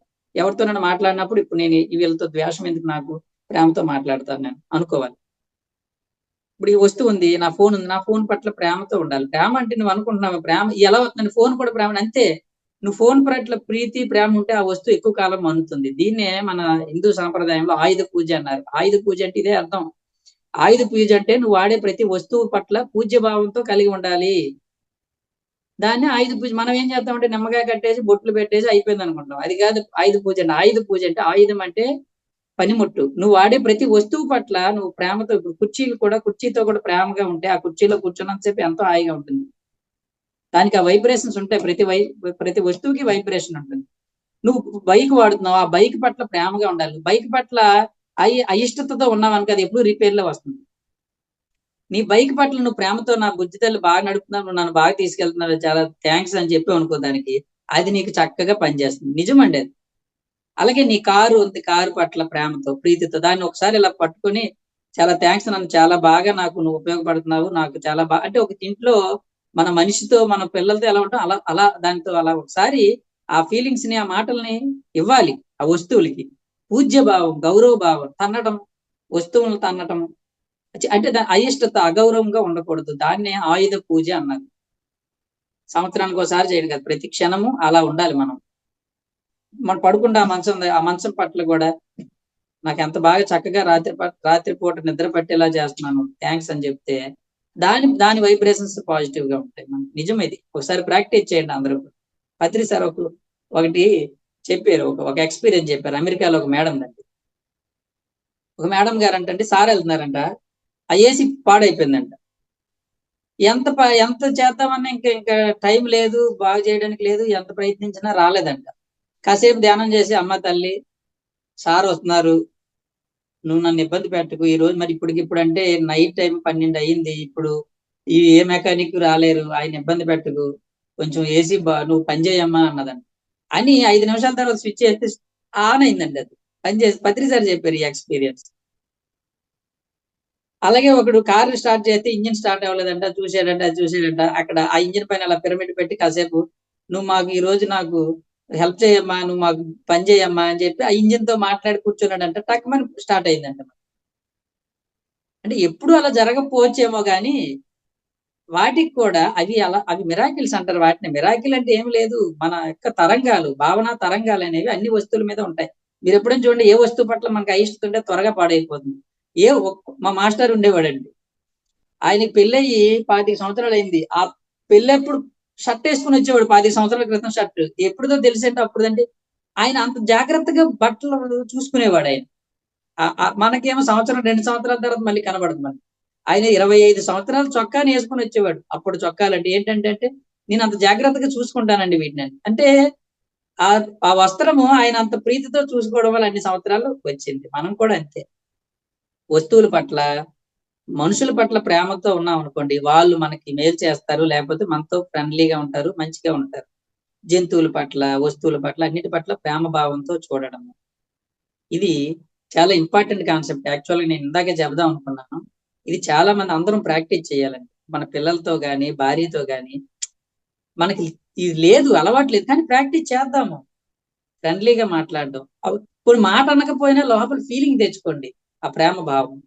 మనకి ఇంట్లో వాళ్ళు అనగానే చులకన, అగౌరవం భావన ఉంటుంది. అందుకని యాక్చువల్ గా ఒకరి పట్ల ఒకరి గౌరవము, ప్రేమ భావం లేకే ఈ గొడవలు, దెబ్బలాట్లు ఇవన్నీ వస్తున్నాయి. కొంచెం ఆ ప్రేమ భావం పెట్టేసరికి 1-2 రోజులకి అన్ని చాలా మారిపోతాయి పరిస్థితి. అంత పవర్ ఉంటుంది, ప్రేమకు అంత శక్తి ఉందండి. కాబట్టి ఇది ప్రాక్టీస్ చేద్దాం. ఇది మనం అంటే ప్రతిదాన్ని ప్రాక్టీస్ చేసుకోవడమే, ఏది మన దగ్గర లేదు. కాబట్టి ఇప్పుడు నేను చెప్పేది ఏంటంటే, మనము ఆల్రెడీ దేవుళ్ళము. ఈ జన్మకు, మానవ శరీరంలోకి, మానవ జన్మలోకి వచ్చి ఈ ఒకనొక కొన్ని పరిస్థితులను ఎంచుకొని వచ్చాం కాబట్టి, ఆ పరిస్థితులు ఎలా ఉంటాయో దాని అనుభవం పొందడానికి వచ్చాం కాబట్టి, ఆ పరిస్థితులను చక్కగా మనం తీసుకుందాము, ఆ విధంగానే జీవిద్దాము. ఏదో అయిపోవాలనుకోకండి. ఉన్న పరిస్థితుల్లోనే ఉంటూ ఇంకా ఇంకా తెలుసుకుందాం, సత్యం తెలుసుకుందాం. మనం ఇంకా ఏం తెలుసుకోవాలి, ఏం చేయాలి? నువ్వు ఎప్పటికప్పుడు నిన్ను నువ్వు పరీక్షించుకో. బుద్ధుడు ఏం చెప్పాడు? నిన్ను నువ్వు పరీక్షించుకో, నీకు నువ్వే దీపం కా అన్నాడు. అంటే నీకు నువ్వే దీపం, నీకు నువ్వే చూపించుకో, నీ వెలుగు నువ్వే చూపించుకో. ఎవరు దీపం వెలిగించడు? నిన్ను పరీక్షించుకో. అంటే ఏంటి? నాలో ఏం లోపాలు ఉన్నాయి, తొందరపాటు ఉంది నాలో, ఓహో నా తొందరపాటు తగ్గించుకోవాలి, నేను అనవసరమైనగా మాట్లాడుతున్నాను, తగ్గించుకోవాలి, కొంచెం ద్వేషంగా మాట్లాడుతున్నాను, వ్యక్తులతో మాట్లాడినప్పుడు తగ్గించుకోవాలి, కోపం ఎక్కువ ఉంది నాకు, ఎక్కువ కోపం, చిరాకు పడుతున్నాను, తగ్గించుకోవాలి, సహనం ఎక్కువ, అసహనం ఉంది నాకు, ఎక్కువ సహనం లేదు. ఎవరైనా కొంచెం విసిగిస్తే విపరీతమైన కోపం వచ్చేది, అంటే సహనం లేదు, అంటే వాళ్ళు వాళ్ళు విసిగిస్తే తట్టుకునే శక్తి నాకు లేదు అంటే అసహనంగా ఉన్నాను. సహనం కావాలి నాకు. ఎవరైనా ఏదైనా అంటే వెంటనే షార్ట్ టెంపర్ వచ్చేస్తుంది. నాకు సహనం కావాలి నాకు. అలాగే నా స్వార్థమే నేను చూసుకున్నాను. అవతల వాడు ఎలా పోయినా పర్వాలేదు. ముందు నా పని అయిపోతే చాలు అనుకుంటున్నాను. ఇది రాంగ్. ఇది అవతల వాడి సంగతి కూడా చూడాలి. అవతల వాడు ఏదో నీకు ఇవ్వాలి. వాడిని పీడించి పీడించి పీడించి నాకు ఇస్తావా చస్తావా అన్నట్టు రాంగ్ అది. అవతల వాడు ఇబ్బందుల్లో ఉన్నట్టు తెలుస్తుంది నాకు. అడుగుతాము కానీ అవతల వాడి పీడించకుండా, అంటే అవతల వాడిని ఇబ్బంది కలిగిస్తున్నాను నేను. కొంచెం టార్చర్ గా ఉన్నాను నేను అవతల వాళ్ళని. ఇది తగ్గించుకోవాలి, మార్చుకోవాలి కదా, నేర్చుకోవాలి నేను. ఇది మనం చేసుకోవాల్సింది. బుద్ధత్వంలో ఈ జీవితంలో మనలో ఏవైతే ఉండకూడని ఉన్నాయో అవి గ్రహించి వాటిని జాగ్రత్తగా ఒక పేపర్ మీద రాసుకోవాలి. నాలో ఇవి ఉన్నాయి ఉండకూడని. ఇంట్లో వాళ్ళ పట్ల కొంచెం నాకు ఏహ్య భావం ఉందో, లేకపోతే ప్రేమ లేదు, అందరితో నేను ప్రేమగా ఉండాలి. మా ఫ్యామిలీలో అందరితో నేను ప్రేమగా ఉండాలి. పిల్లలతో ప్రేమగా ఉండాలి. మా తల్లిదండ్రులతో ప్రేమగా ఉండాలి. హెల్ప్ చేసే గుణం లేదు, కొంచెం అందరికీ సహాయకారిగా ఉండాలి. పుస్తకాలు సరిగ్గా చదవట్లేదు నేను. పుస్తకాలు చదవడం ఎక్కువగా ప్రాక్టీస్ చేయాలి. ఎక్కువ పుస్తకాలు చదవాలి. బాగా ధ్యానం చెయ్యాలి. నువ్వు ఏవేవైతే చెయ్యాలనుకుంటున్నావో అవన్నీ ఒక లిస్ట్ ఒక పక్క, ఏవైతే ఉండకూడదు నీలో ఉన్నాయనుకుంటున్నావో అన్ని ఒక పక్క లిస్ట్ రాసుకొని అవి ప్రాక్టీస్ చేయాలి. అవి మనం చేయాల్సింది. ఇది మన లక్ష్యం అండి. అంతే తప్ప ఏదో అయిపోవాలి, నేను బాబా అయిపోవాలి, స్వామీజీ, మనం ఏమైపోము. ఆల్రెడీ మనం దేవుళ్ళమైన మనము మానవ జీవితంలో ఆత్మను పవిత్ర ఆత్మ అంటారు కదా. పవిత్ర ఆత్మ కన్నా దీన్ని పరిశుద్ధాత్మ, ఇది గుర్తుపెట్టుకోండి. ఇది బైబిల్లో పరిశుద్ధాత్మ అంటే అర్థం ఏంటంటే ఆత్మను పరిశుద్ధం చేసుకో. ఆత్మకు కొన్ని మలినాలు ఉన్నాయి, మచ్చలు ఉన్నాయి. ఈ మచ్చలను తొలగించుకో, పరిశుద్ధం చేసుకో. కడుక్కున్నట్టు ఆత్మని పరిశుద్ధం చేసుకో. నీ ఆత్మలో ఈ జన్మలో నీకు ఉండకూడని ప్రాక్టీస్ చేయి. ఉండకూడనివన్నింటినీ ఉండకుండా ఉండడం కోసం ప్రాక్టీస్ చేయి. ప్రాక్టీస్ చేస్తే ఇప్పుడు ఈ జన్మంతా ప్రాక్టీస్ చేస్తే కనీసం ఒక 50% అయినా అచీవ్ అయితే గొప్పే కదండి. అసలు ఏమీ రాదు, 0 స్టేట్ లో ప్రాక్టీస్ చేస్తే జన్మలో 50% అచీవ్ అయ్యాము. అలాగే ఎరుకులో ఉండడం, ప్రతి క్షణం మనం అవేర్నెస్ గా ఉండడం అంటే ఏంటండి, చాలా ఇంపార్టెంట్. అవేర్నెస్ గా ఉండడం అంటే ఇప్పుడు మాట్లాడుతున్నాం అనుకోండి, ప్రతి మాట కూడా అవేర్డ్గా ఉండాలి. ఇప్పుడు నేను క్లాస్, ఇప్పుడు టైం అయిపోతుంది, వింటున్నారు కదని చెప్పి గంటలు ఇప్పుడు టైం అయిపోతుంది, నేను ఆపేయాలి. అవేర్నెస్ గా ఉండాలి. అలాగే ప్రతి క్షణము అవేర్నెస్ లో ఉండడం నేర్చుకోవాలి. క్షణ జాగ్రత్త అంటారు. ప్రతి క్షణం మాట్లాడుతున్న మాట కానీ, తింటున్నప్పుడు తిండి మీదే ధ్యాస ఉండాలి. మధ్యలో మనసు అటు ఇటు వెళ్తున్నా మళ్ళీ తిండి మీదకి ధ్యాస తెచ్చుకోవాలి.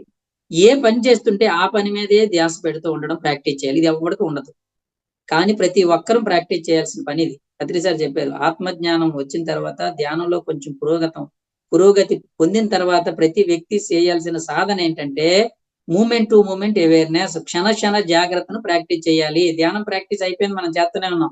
ఇప్పుడు ఏం ప్రాక్టీస్ చేయాలంటే ఇప్పటి నుంచి ఇది ఏం ప్రాక్టీస్ చేయాలి, ప్రతి క్షణాన్ని అవేర్నెస్ లో ఉండాలి.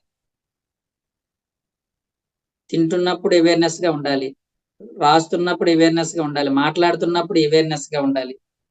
మాటలో ఎరుక, తినేటప్పుడు ఎరుక అంటారు దీన్ని. ఇది ప్రాక్టీస్ చేయాలి. ఒక రోజు ప్రాక్టీస్ చేస్తాం, రేపు మర్చిపోతాం.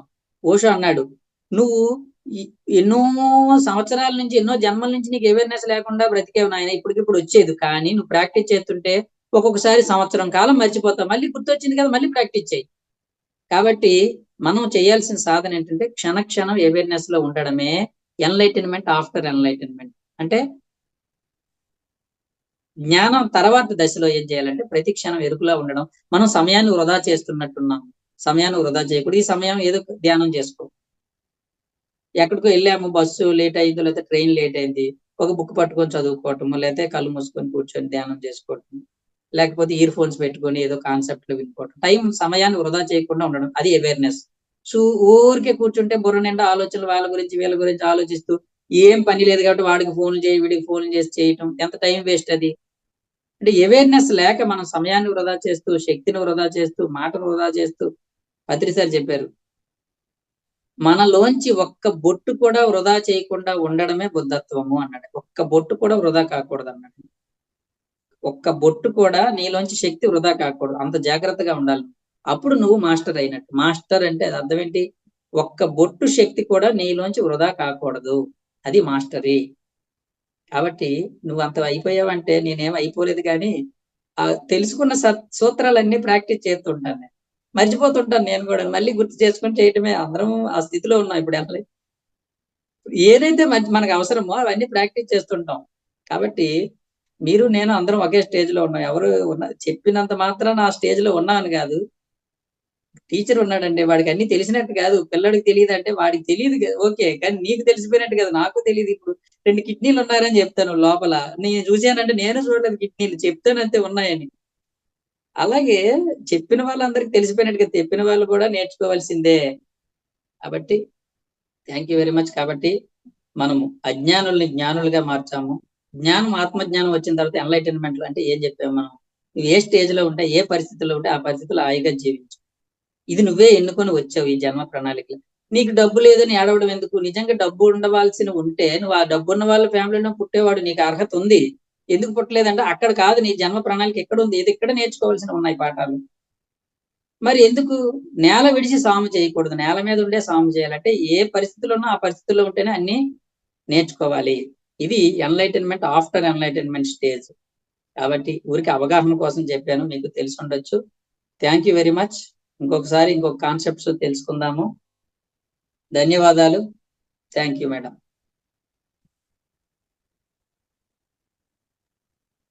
పడుకుని పోయారు అందరూ. Very much sir. ఈరోజు మాకు బుద్ధత్వం గురించి చాలా అద్భుతంగా వివరించారు. ఎంలైట్మెంట్ ఆఫ్టర్ ఎంలైట్మెంట్ కొత్త టాపిక్, కొత్త సబ్జెక్ట్. చాలా చక్కగా వివరించారు. నేను రోజు వేసుకునే క్వశ్చన్స్ అన్నింటికి ఈరోజు ఆన్సర్ వచ్చింది సార్. ఈరోజు కూడా అనుకుంటూ ఉన్నాను అనమాట, ఏంటి ఇది ఇక్కడ ఇట్టే సాగిపోతుంది కానీ ముందుకు ఏం జరగట్లేదు అనేసి. కానీ అది ఈరోజు నాకు అన్ని ఆన్సర్స్ చాలా చక్కగా మీ ద్వారా చెప్పించడం జరిగిందేమో పత్రిజీ గారు. నేను అనుకుంటూ ఉండేదాన్ని అనమాట, ఇంకా ఇక్కడి నుంచి ముందుకు ఎలా వెళ్ళాలి ఏంటి, ఇదే నడుస్తోంది కానీ కొత్తగా ఏమో ఏదో లోటు చేస్తూ ఉన్నా కానీ ఏదో లోటు, ఏమి మిస్టేక్ చేస్తున్నాము, ఎక్కడ మిస్టేక్స్ అవుతున్నాయి అనే ఒక క్వశ్చన్ వేసుకునేదాన్ని అనమాట. ఆ క్వశ్చన్ అన్నింటికి ఈరోజు మీ ద్వారా ఆన్సర్ చెప్పించడం జరిగింది అనుకుంటున్నాను సార్. చాలా చక్కగా, అంటే ఏదైతే మనకు కావాలో అది వస్తే ఆనందమే వేరు కదా, చాలా అద్భుతంగా ఉంటుంది. Thank you. మనము ఈ ధ్యానంలోకి వచ్చిన తర్వాత ఏదో అయిపోద్దామేమో అనుకుంటాం, నేను ఏది అవ్వట్లేదేంటి అనుకుంటాం. ఏమి అవ్వవు, నువ్వు అలాగే ఉంటావు. ఓకే, మనం ఏమనుకుంటాం, ఈ ధ్యానంలోకి వచ్చిన తర్వాత ఏదైనా అయిపోతామేమో, వాడు అలా అయిపోయాడు, ఏమి అయిపోం. మనం ఎలా ఉన్నాం అలా ఉంటాం. కృష్ణుడు ఏమీ అయిపోలేదండి. కృష్ణుడు జన్మతః అలాగే ఉన్నాడు. ఆయన చిట్ట చివరి వరకు ఆయన అలాగే ఉన్నాడు. కృష్ణుడు ఏమి అయిపోలేదు. బుద్ధుడు కూడా ఇంట్లోంచి వెళ్ళక ముందు కూడా ఆయన బుద్ధత్వం ఉంది ఆయనకి. ఇంట్లోంచి వెళ్ళిపోయిన తర్వాత ఇంకాస్త విషయాన్ని ఆయన వెళ్ళవలసి ఎందుకు వచ్చింది? యాక్చువల్ గా నేర్చుకోవడానికి ఏం లేదు, ఆయన నేర్పించాల్సిన ఆవశ్యకత ఉంది కాబట్టి వెళ్ళిపోవాల్సి వచ్చింది. ఆయన జన్మ ప్రణాళికలు అది ఉంది, అంతే తప్ప ఆయన తప్పు చేసినట్టు కాదు. అలాగే మనం ఏమనుకుంటామంటే ధ్యానం చేస్తున్నాము, ఏమి అయిపోవట్లేదు, మనం ఎదుగుతున్నామా లేదా, అసలు మనం ఎదిగినట్టే కాదా, ఇలాగే ఉన్నాము ఎప్పుడు అనుకుంటాం. కానీ కరెక్ట్ గానే ఉన్నావు నువ్వు. ధ్యానం చేసేవాడు ఎప్పుడు రాంగుడు, మనం కరెక్ట్ గానే ఉన్నాము, ఏం భయపడక, అందరూ ఎదుగుతున్నట్టే. Yes madam, thank you. అదే సార్, ఏమేమో చెప్తూ ఉంటారు కదా, ఎక్కడ వరకు ఉన్నామో తెలియదు, ఏం తెలుసుకుంటున్నాం కానీ ఆచరణ ఉన్నా కూడా ఇంకా ఎక్కడో ఏదో అనుమానము, ఏదో లోటు అనిపిస్తూ ఉంటుంది. అవి ఏమేమి అని మీ పాయింట్స్ ఇలా చూసుకోవాలి, ఎలా ఉండాలి, ఏమేమి పాయింట్స్ అని మీరు చెప్పినప్పుడు నాకు అనిపించింది, ఓకే ఇవన్నీ కూడా మనం నెక్స్ట్ ఏంటి అనేది, ఇవన్నీ కూడా నెక్స్ట్ మనకు ఆ ఫార్ములా ఏదైతే ఉందో, మీరు చెప్పిన ఫార్ములా ఏదైతే ఉందో అది నెక్స్ట్ స్టేజ్ అన్నమాట. ఆ స్టేజ్ నోట్ చేసుకోవాలి, అవన్నీ ఫాలో అవ్వాలి. ఇంకా ఏంటి అనేది ఒక క్వశ్చన్ ఉండేదన్నమాట నాకు. ఇవాళ కూడా ఆ క్వశ్చన్ ఉందన్నమాట, ఏంటి అనేది. ఈ రోజు మొత్తం లెసన్ కి ఒక రీక్యాప్ చెప్తాను. మీ అందరూ ఇక్కడ మాస్టర్స్ అందరూ చేయాల్సింది ఏంటంటే రెండు చేయాలి. ఒకటి అది ఏంటంటే, మీలో ఏమైతే మీకు కనిపిస్తున్నాయో ఉండకూడనివి అవన్నీ నోట్అవుట్ చేసుకుని ఇవి నా దగ్గర ఉండకూడదు అని రాసుకోవాలి. కోపం ఉంటే కోపం ఉండకూడదు, కోపం తగ్గించుకోవాలి. నాకు సహనం లేదు, సహనం పెంచుకోవాలి. నేను స్వార్థం ఉంది, కొంచెం స్వార్థంగా ఉన్నాను, ఒక తొందరపాటు ఉంది, ఇవన్నీ రాసుకొని రోజు చదువుకుంటే చూసుకుంటే నువ్వు అవి ప్రాక్టీస్ చేస్తావు. రెండోది, ఏమి పొందాలి మనం? ఇంకా నేను ఎక్కువ పుస్తకాలు చదవాలి, రీడింగ్ ధ్యానం పెంచుకోవాలి, పుస్తకాలు చదువుకోవాలి, లేదా ఏం పెంచుకోవాలనుకుంటున్నా నీకు ఏం కావాలనుకుంటున్నా అయ్యొక లిస్ట్, ఏం ఉండకూడదు అనుకున్నా అయ్యొక లిస్ట్ చేసి దాన్ని ప్రాక్టీస్ చేయడం, చూసుకోవటం, వాటిని ప్రాక్టీస్ చేయడం, సహనాన్ని ప్రాక్టీస్ చేయటం. నెక్స్ట్ ఇంకోటి ఏంటంటే, రెండోది ఇంపార్టెంట్ పాయింట్ ఏంటంటే, రాసుకోవాలందరూ మూమెంట్ టు మూమెంట్ అవేర్నెస్. ప్రతి క్షణం అవేర్నెస్ లో ఉండడం ప్రాక్టీస్ చేయండి. ఏ పని చేస్తున్నప్పుడు ఆ పని మీద ధ్యాస పెట్టండి. ప్రతి దాన్ని ధ్యాసతో చేయడం నేర్చుకోండి. ఇది మనం ఆధ్యాత్మికంగా ఉన్నత స్థితికి ఎదుగుతాము. గుడ్డిగా మనం ఫాలో అయిపోకుండా ప్రతి దాన్ని అవేర్డ్ గా ఉండాలి. అవేర్నెస్ అంటే ఇది మనకు తెలిసిపోతుంది, ఇది చేయకూడదు. అప్పుడు ఇంటర్నల్ గా నీకు అర్థమైపోతుంది ఇది చేయకూడదని, అది చెయ్యం మనం. అవేర్నెస్ లేనప్పుడు ఏంటంటే అంతా గందరగోళం, వాళ్ళు చెప్పారు వీళ్ళు చెప్పారని మనం చేసుకుంటూ వెళ్ళిపోతాం పోలోమని. కానీ అవేర్నెస్ గా ఉన్నప్పుడు నీ అంతరంగంలో నీకు తెలిసిపోతుంది ఇది చేయకూడదని, నువ్వు మానేస్తావు అంతే. ఎస్ మేడం, ఈ రెండు ప్రాక్టీస్ చేద్దాం మనం. ఒకటి మూమెంట్ టు మూమెంట్ ప్రతి క్షణం అవేర్నెస్ గా ఉండడం ఒకటోది. రెండోది మనకు ఉండకూడనివన్నీ ఒక లిస్ట్ రాసుకుంటాం, పెంపొందించుకోవాల్సిన ఒక లిస్ట్ రాసుకుంటే దాన్ని ప్రాక్టీస్ చేయడానికి ప్రాక్టీస్ చేద్దాం. Yes madam, thank you very much. చాలా ఈరోజు ఇంకా ఎన్నో ప్రతిదీ నేర్చుకుంటూనే ఉన్నాం. మీ క్లాస్ లో కొత్తగా ఏదో ఒకటి నేర్చుకుంటూనే ఉన్నాము. ఈ రోజు ఇంకా పూర్తి సార్ బుద్ధత్వానికి వెళ్ళే దానికి ఏమి మెట్లు అనేది నేర్చేసుకుంటున్నాం సార్. అది మొదలు పెట్టి ఇంకా నెక్స్ట్ ఏంటి అనేది. సార్, ఇంత చక్కటి జ్ఞానాన్ని మాకు అందించిన మీకు అనంత కోటి ఆత్మ నమస్కారాలు సార్. చాలా చాలా ధన్యవాదాలు సార్. మాస్టర్స్ సార్ ఎంత చక్కటి జ్ఞానాన్ని అందించారు బుద్ధత్వం గురించి. ఈరోజు దీని గురించి మీకు ఏమన్నా డౌట్స్ ఉన్నా, లేదు ఎలా చెప్పారు అనుకున్నా, చక్కగా హ్యాండ్ రైస్ చేసి మాట్లాడండి.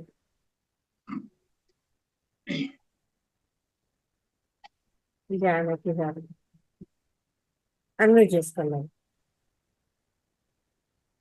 మేడం నమస్కారం అండి. సార్ నమస్తే అండి. గట్టిగా సార్, ఇది అంతా మాయ అని చెప్తున్నారు కదా లైఫ్ లో అంతా, మరి ధ్యానం మాత్రం మాయ ఎందుకు కాదు సార్? మనం ఇంత తపన పడి చేస్తున్నాము, మనకేదో వస్తది అనే చేస్తున్నాము, మరి అది కూడా అట్లా కూడా మనం చెప్పండి. అది కూడా మాయ, ఏదో వస్తుంది అనుకున్నా ఏమో రావట్లేదు కాబట్టి మాయ అంటారా? కాదంటారా సార్? ధ్యానము మీరు ఏదో వస్తుందని కదండి, ధ్యానం కోసం చేయాలి. అంటే ఇప్పుడు పూర్వజన్మలు, ఆ జన్మల వల్ల మనకి ఇట్లా జరుగుతుంది అంటున్నారు కదా, దానికి ప్రూఫ్ ఏం లేదు కదా సార్. మనం ఒక స్టోరీస్ లాగా వాటిని బిలీవ్ చేస్తున్నాము. చేయకపోతే చెప్పండి. ప్రూఫ్ అంటే చూసుకున్న వాళ్ళు చెప్పాడు, అదే ప్రూఫ్ మనకి. అంటే మనకి అవేర్నెస్ ఏం లేదు. మీరు అన్నట్టు టీచ్ చేస్తున్నాము, కిడ్నీస్ ఉన్నాయి అంటే ఉన్నాయి అనుకుంటున్నాం కాబట్టి. లేవా కిడ్నీస్? నేను ఇప్పుడు స్కూల్లో పిల్లలు కదా 2 కిడ్నీలు ఉంటారా, రక్తాన్ని శుద్ధి చేస్తాయని చెప్పాను, నేను చూడలేదు. ఇప్పుడు నీ పిల్లలకి చెప్పింది రైటా రాంగ్ చెప్పండి నాకు. మీరు చెప్పింది రైటే, సైంటిఫిక్ గా ప్రూఫ్ ఉంది, కానీ స్టోరీస్ లాగా చెప్పేదానికి ప్రూఫ్ చూడాల్సిన పని లేదు. గుర్తుపెట్టుకోండి, చూస్తేనే జ్ఞానం కాదు, ఉన్నాయని తెలుసుకుంటే జ్ఞానము. మీ గత జన్మలు మీరు చూసుకోక్కర్లేదు, గత జన్మలు కూడా నాకు ఉండేవని తెలుసుకుంటే అదే జ్ఞానం. గత జన్మలు కూడా ఉన్నాయని తెలుసుకోవడం అంతే గాని అంటే జ్ఞానము. అవసరమైతే తెలుసుకుంటా, లేకపోతే లేదు. తెలుసుకోవాల్సిన పని ఏం లేదు. తెలుసుకుంటేనే, చూస్తేనే జ్ఞానం అనుకుంటున్నారేమో. చూస్తేనే జ్ఞానం కాదు, అవి ఉన్నాయి, గత జన్మలు కూడా నాకు ఉన్నాయి, ఓహో నేను గతంలో కూడా ఎన్నో జన్మలేదు అని నువ్వు నమ్మితే అది చూసుకోక్కర్లేదు. చూసుకొని ఏం లాభం చెప్పండి? ఇప్పుడు నా గత జన్మలో కోటీశ్వరుడు నేను ఇప్పుడు చూశాను, ఏం నాకు వస్తుందా ఒక కోటి అయినా చెప్పండి?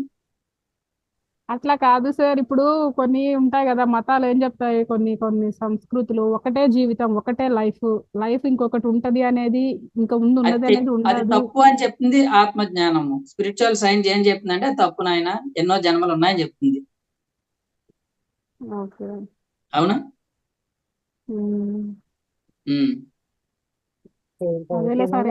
అజ్ఞానం మేడం, అజ్ఞానం వేరు, జ్ఞానం వేరు మేడం. అజ్ఞానం అంటే తెలియనితనం. పాము కాటేసింది, పసర మందు వేయరా అంటాడు ఒకడు. బాబు డాక్టర్ ఏం చదువురే అదో పసర మందు అయితే ఏమవుతురా, ఇంజక్షన్ వేయాలండి. ఈ సైన్స్ ఏం చెప్తుంది దానికి? అది రాంగ్ అని చెప్తుంది. అది పసర మందు వేసిన తగ్గిందంటే అది విషం లేని సర్పం అయినప్పుడు అది ఏం వేయకపోయినా తగ్గిపోతుంది. పసర మందు వేసినంత మాత్రం తగ్గిపోలేదు. అది ఆ సైన్స్ ఏం చెప్తుంది? అది రాంగ్ అని చెప్తుంది. అది ఉందా లేదా తేడా? సైన్స్ లేమికి తేడా ఉంటుంది. అజ్ఞానం వాళ్ళు అది ఏం చెప్తారు, మతాలు ఏం చెప్తాయంటే అది రాంగ్ అని. మన హిందూ మతంలో ఉంది కదా గత జన్మలు. ఇప్పుడు కృష్ణుడు భగవద్గీతలోనే చెప్పాడు కదా మేడం, ఉన్నాయని. కొన్ని మతాల్లో ఉన్నది సార్, కొన్ని మతాల్లో ఒకటి ఈ జన్మ ఉంది కదా, ఇప్పుడు ఒక జన్మ ఉన్నప్పుడు వచ్చే జన్మ ఎందుకు ఉండదు చెప్పండి. ఇప్పుడు ఈ రోజు 16వ తేదీ, నెక్స్ట్ 17వ తేదీ ఉండదా?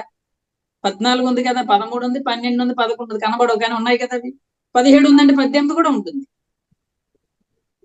అలాగే 2025 ఉందంటే 26 ఎందుకు ఉండదు, 24 ఎందుకు ఉండదు, 23 ఎందుకు? అలాగే ఈ జన్మ ఉందంటే గత జన్మలు కూడా ఉన్నాయి.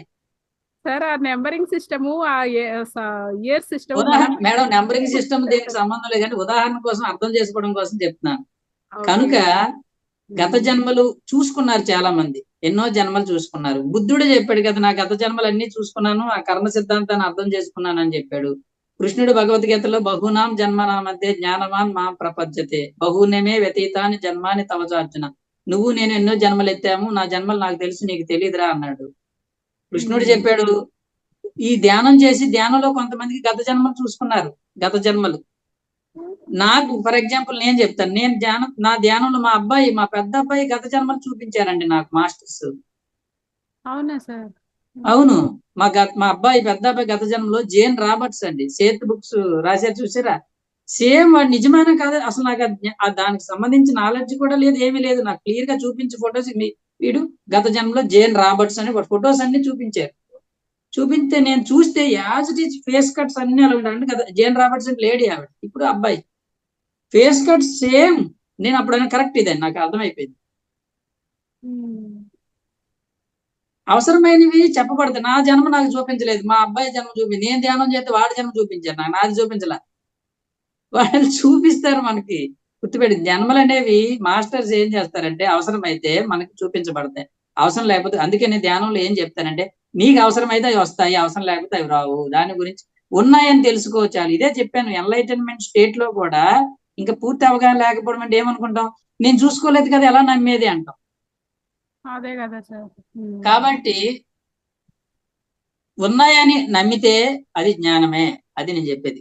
ఇంకంతే, ఉన్నాయని నమ్మాలి అంతే. నేను నమ్ముతున్నానండి, ఉన్నాయని. నాకు ఇంత కూడా డౌట్ లేదు, ఉన్నాయా లేవా, గత జన్మలు ఉన్నాయా లేవా అన్నది నాకు పిసరంత కూడా డౌట్ లేదు. కంప్లీట్ గా నమ్ముతాను. ఎందుకంటే నాకు అవగాహన ఉంది, కానీ నేను చూడలేదు. కానీ అవగాహన ఉంది అంటే నాకు ఆత్మజ్ఞానం ఉన్నట్టే. లేదనుకోండి, నేను చూడలేదు కదా, నాకు ఎప్పుడు నాకు ఆ లోటు లేదు, ఆ అసంతృప్తి లేదు. ఉన్నాయి కదా, అయిపోయినాయి అవి. ఇప్పుడు ఈ జన్మ ఉంది, ఈ జన్మలో ఏం చేయాలో నేను అది చేసుకోవాలి, అది కదా. చెప్పండి, ఇంకా డౌట్స్ ఏమైనా చెప్పండి, పర్వాలేదు. అదే సార్, అదే ఇప్పుడు అంతా ఎఫెక్షన్ అని, బంధాలని అట్లా ఉండి ఆలోచిస్తూ ఉంటాం కదా. ఏమీ లేదు అనుకున్నప్పుడు మనం ఎందుకు ఇట్లా బాధపడము లైఫ్ గురించి అన్న మేడం, అన్నిటినీ ఆనందించాలి, అనుభవించాలి, కానీ ఇదంతా కూడా ఒక రకమైన నాటకమే అని అవగాహనతో జీవించాలి. అది జ్ఞానం అనేది నేను చెప్పాను. అది ఇప్పుడు మా పిల్లలు ఉన్నారు, మా భార్య ఉంది, వాళ్ళందరినీ నేను ప్రేమగానే చూసుకుంటే వాళ్ళందరూ నాకు కావాలి. వాళ్ళ గురించి నేను ఆలోచిస్తాను, వాళ్ళ గురించి చూస్తాను. కానీ టూ మచ్ ఎఫెక్షన్ ఎవరితో నాకు లేదు. ఎందుకంటే ఎవరితో టూ మచ్ ఎఫెక్షన్ నాకు లేదు. ఎందుకంటే ఎవరికి ఎవరము సొంతం కాదు, అందరం కలిసి జీవిస్తున్నాం, అందరం కలిసి ఉన్నాం. కాబట్టి ఈ సత్యంలోకి వచ్చిన తర్వాత ఆ టూ మచ్ అనేది పోతుంది మేడం, అతి పోతుంది. ఎఫెక్షన్ ఉంటుంది, టూ మచ్ పోతుంది. టూ మచ్ అంటే తీవ్రమైన అతి ఎఫెక్షన్స్ పోతాయి. అది పోలేదు అంటే ఇంకా మనకి పూర్తిగా మనకి ఆత్మజ్ఞానం రాలేదని తెలుసుకోవాలి. ఎన్ని ఇయర్స్ నుంచి చేస్తున్నారు సార్ ధ్యానం మీరు? నేను 2009 మేడం, 16 years అవుతుంది, 16 సంవత్సరాలు. ధ్యానం చేయకముందు కూడా అసలు నాకు ఎవరితోనే ఎఫెక్షన్ లేదండి. ధ్యానం చేశాక ఇంకొంచెం ఆలోచించాను, తల్లిదండ్రుల పట్ల ప్రేమగా ఉండాలి, కొంచెం ప్రేమలు తెచ్చుకున్నాను. నేను లేని ప్రేమను కొంచెం తెచ్చుకున్నాను, కానీ అంతకుముందు అది లేదు నాకు. ఈ ధ్యానం చేసిన తర్వాత కొంచెం ప్రేమ పెంచుకున్నాను. ప్రేమతో చూసుకోవాలి మనం. ఇంతకు ముందు రెక్లెస్ గా ఉండేవాళ్ళ, వాళ్ళు చూసుకుంటారులే, వాళ్ళు మనకి ఎందుకని. అది కాదు, ప్రేమతత్వాన్ని పెంపొందించుకోవడం అనేది అలవాటు అయింది. కాబట్టి ఒకటి ఇంకొన్ని గుర్తుపెట్టుకోండి, మనం ఎంత ధ్యానం చేసినా కొన్ని ఎఫెక్షన్స్ కొన్ని ఉంటాయి, అవి ఏమి రాంగ్ కాదు. మమకారం ఉండాలి, అహంకారం ఉండకూడదు. మమకారం, చాలా మంది ఏమంటే మమకారం పోవాలి, మమకారం తప్పు. అదండి, మమకారం చెడుది కాదు, మమకారం మంచిదే. పిల్లల పట్ల తల్లికి మమకారం ఉంటుంది, తప్ప అది? మమకారం ఎందుకు ఉంటుందండి? భార్య పట్ల భర్తకి మమకారం ఉంటుంది, భర్త పట్ల భార్యకి మమకారం అనేది తప్పు కాదు. భత్రి సార్ చెప్పారు, ఇది చెప్పింది నేను ఒకసారి చెప్పారు. నిర్మమో నిరహంకారం అని భగవద్గీతలో చెప్పాడు. మమకారం అహంకారాలు ఉండకూడదని చెప్పాడు. నేను దాన్ని మారుస్తున్నానని చెప్పాడు ఆయన. మమకారం ఉండొచ్చు, అహంకారం ఉండకూడదు అని చెప్పాడు. ఇప్పుడు చూడండి, అర్థమైందా మేడం? మీకు ఎవరి పట్ల మమకారం ఉన్నా కరెక్ట్, అబ్సల్యూట్లీ కరెక్ట్ గానే ఉన్నారు. మిమ్మల్ని మీరు తక్కువ అదే అని చెప్పేది, మనల్ని మనమే తప్పు పట్టుకుంటాం, నేను కరెక్ట్ గా లేనేమో అని. నేను చెప్పేది ఏంటంటే అవన్నీ వదులుకోనో లేకపోతే తక్కువగా చూడమనో లేదా కాదు, అవన్నీ కూడా నాటకంలో ఒక పాత్ర, నాటక రంగంలో నటనలే తప్ప అందులో సత్యం లేదు, సంపూర్ణ సత్యం లేదు అనేది ఎప్పుడు తెలుసుకోవాలి.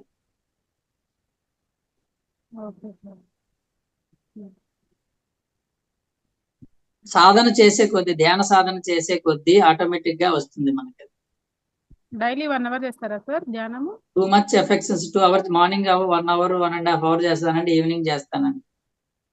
బుక్స్ చదువుతుంటాను మేడం, టీచింగ్ చేస్తుంటాను మేడం. మొదట్లో అదే చెప్పాను కదా, ధ్యానంలోకి వచ్చిన కొత్తలో గంటలు అసలు ఉదయం రాత్రి సాయంత్రం అని ఉండేది కదా, ఎప్పుడు కళ్ళు మూసుకునే ఉండేవాడిని. స్కూల్లో కూడా పావు గంట 20 నిమిషాలు టైం దొరికితే కళ్ళు మూసేస్తే అందరూ మాస్టర్లు అందరూ వచ్చి ఇదేంటండి అనేవారు. తర్వాత ఒక సంవత్సరం 2 సంవత్సరాలు అయిన తర్వాత టీచింగ్ మొదలు పెట్టే, బుక్ రీడింగ్ మొదలైన తర్వాత ఆటోమేటిక్ సాధన అంత అవసరం ఉండదు. ఇంకా ఒకటి పెరిగినప్పుడు ఇంకోటి, ఇప్పుడు నేను చిన్నప్పుడు పుస్తకాలు చదివాను, నోట్సులు రాశాను, ఇప్పుడు అంత అవసరం ఏముంది, టీచర్ అయ్యాను నేను. పిల్లలకి ఎలా చెప్పాలన్న దాని మీద దృష్టి పెట్టాలి. అలాగే నేను ఇప్పుడు టీచింగ్ లోకి వచ్చిన తర్వాత బుక్ రీడింగ్ ని, టీచింగ్ మీద ధ్యాస పెడతాను. టైం ఉన్నప్పుడు ధ్యానం చేస్తాను. ఇప్పుడు అంత ధ్యానం చేయాల్సిన అవసరం లేదు, కానీ చెయ్యాలి. చేయకపోతే నాదైనా మైండ్ అంతా మళ్ళీ ఏమవుతుంది, మనం ప్రపంచంలో ఉన్నాం కాబట్టి ప్రాపంచికంలోకి వెళ్ళిపోతుంది మైండ్, ఆ ఎఫెక్ట్ ఉంటుంది మనకి. ఎప్పటికప్పుడు క్లీన్ చేసుకోవడం, రోజు మనం ఎంత క్లీన్ చేసినా, ప్రతిరోజు ఇల్లు ఎలాగైతే క్లీన్ చేసుకోవాలో ప్రతిరోజు ధ్యానంతో మనసుని శుద్ధి చేసుకోవాల్సిందే. కాబట్టి మీరు కూడా ధ్యానం చేయండి. మీరు ఎలా ఉన్నా కూడా దానిని మీరు ఇది ఇది ఇది పోవాలని ఏమనుకోక్కర్లేదు. ఏది రాంగ్ కాదు, అన్ని కరెక్ట్ గానే ఉన్నాయి. మీరు సాధన చేసే కొద్దీ సహజంగానే మీలో మార్పులు వస్తూ ఉంటాయి. మీకు ఎవరి పట్ల ఎఫెక్షన్ ఉన్నా నో ప్రాబ్లం, ఉంచండి ఎఫెక్షన్, నో ప్రాబ్లం. మమకారం ఉండాల్సిందే, అహంకారం ఉండకూడదు. నేను పెద్ద గొప్ప, నేను గొప్ప, నాకు డబ్బు ఉంది, నేను ఎవరు తగ్గేది అనకూడదు. ఓకే మేడం, అర్థం థ్యాంక్ యూ సార్. కాలేదా? ఇంకా ఒక అర్థమైందా? క్వశ్చన్ అందరికీ ఆన్సర్ ఇస్తుంది అన్నట్టు చాలా మందికి ఈ ఆన్సర్ దొరుకుతుంది sir. Thank you very much. Yes madam. Ravindrarao గారు సార్ మాట్లాడండి సార్. సార్ నమస్తే సార్. సార్ నమస్తే సార్, ఆత్మజ్ఞానం గురించి చాలా చక్కగా వివరించినారు సార్. Yes sir. మన ఆత్మజ్ఞానంలో ఉన్నప్పుడే మనం ఆనందంగా ఉంటామని చెప్పేసి చెప్పారు. అట్లాగే ప్రాపంచిక విషయాల మీద ఎక్కువ శ్రద్ధ చూపించకుండా ఆత్మతత్వం ఉన్నామని చెప్పారు సార్. అట్లాగే జీవితంలో 3 స్టేజెస్ ఉన్నాయి. Before enlightenment stage, enlightenment, after enlightenment, చాలా చక్కగా వివరించారు సార్. అది ఏ స్టేజ్ లో ఎలాగున్నారు, మనం ఇప్పుడు మీరు చెప్పిన దాని వల్ల మనం ఇప్పుడు ఏ స్టేజ్ లో ఉన్నామని కూడా అర్థమైపోతుంది సార్ ప్రతి ఒక్కరికి.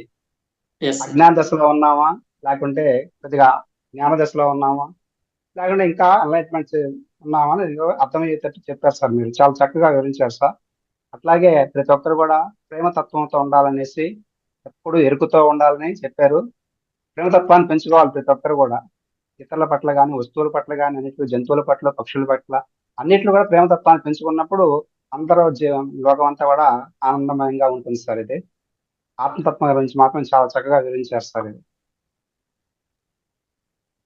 అట్లాగే ఎప్పుడు ఎరుగుతూ ఉండాలని చెప్పి, అవేర్నెస్ తో ఉండాలని చెప్పారు సార్. చాలా బాగా అర్థమైంది సార్ మీకు. ప్రతి ఒక్కరు కూడా ఇప్పుడు దీనివల్ల మనం అసలు ఇప్పుడు ఏ స్టేజ్ లో ఉండాం మనము అనేది తెలుస్తుంది సార్. ఇప్పుడు మన ఎట్లా డెవలప్మెంట్ చేసుకున్నానికి ధ్యానం ద్వారా అనేసి తెలుసుకోగలుగుతాం సార్. అది సార్. అనిత గారు అన్ని చూస్తారు.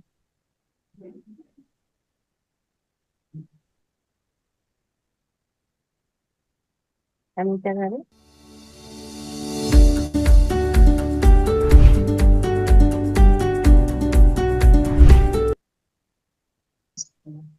మాట్లాడండి మేడం.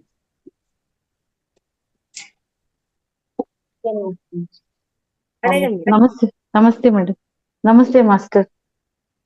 మేడం చాలా బాగా చెప్తున్నారు సార్. నాకు అదే సార్ డౌట్ ఉండింది. నాది మీరు ఏం చెప్పినారో అదంతా నాకు ఉండే సార్ ప్రాబ్లమ్స్.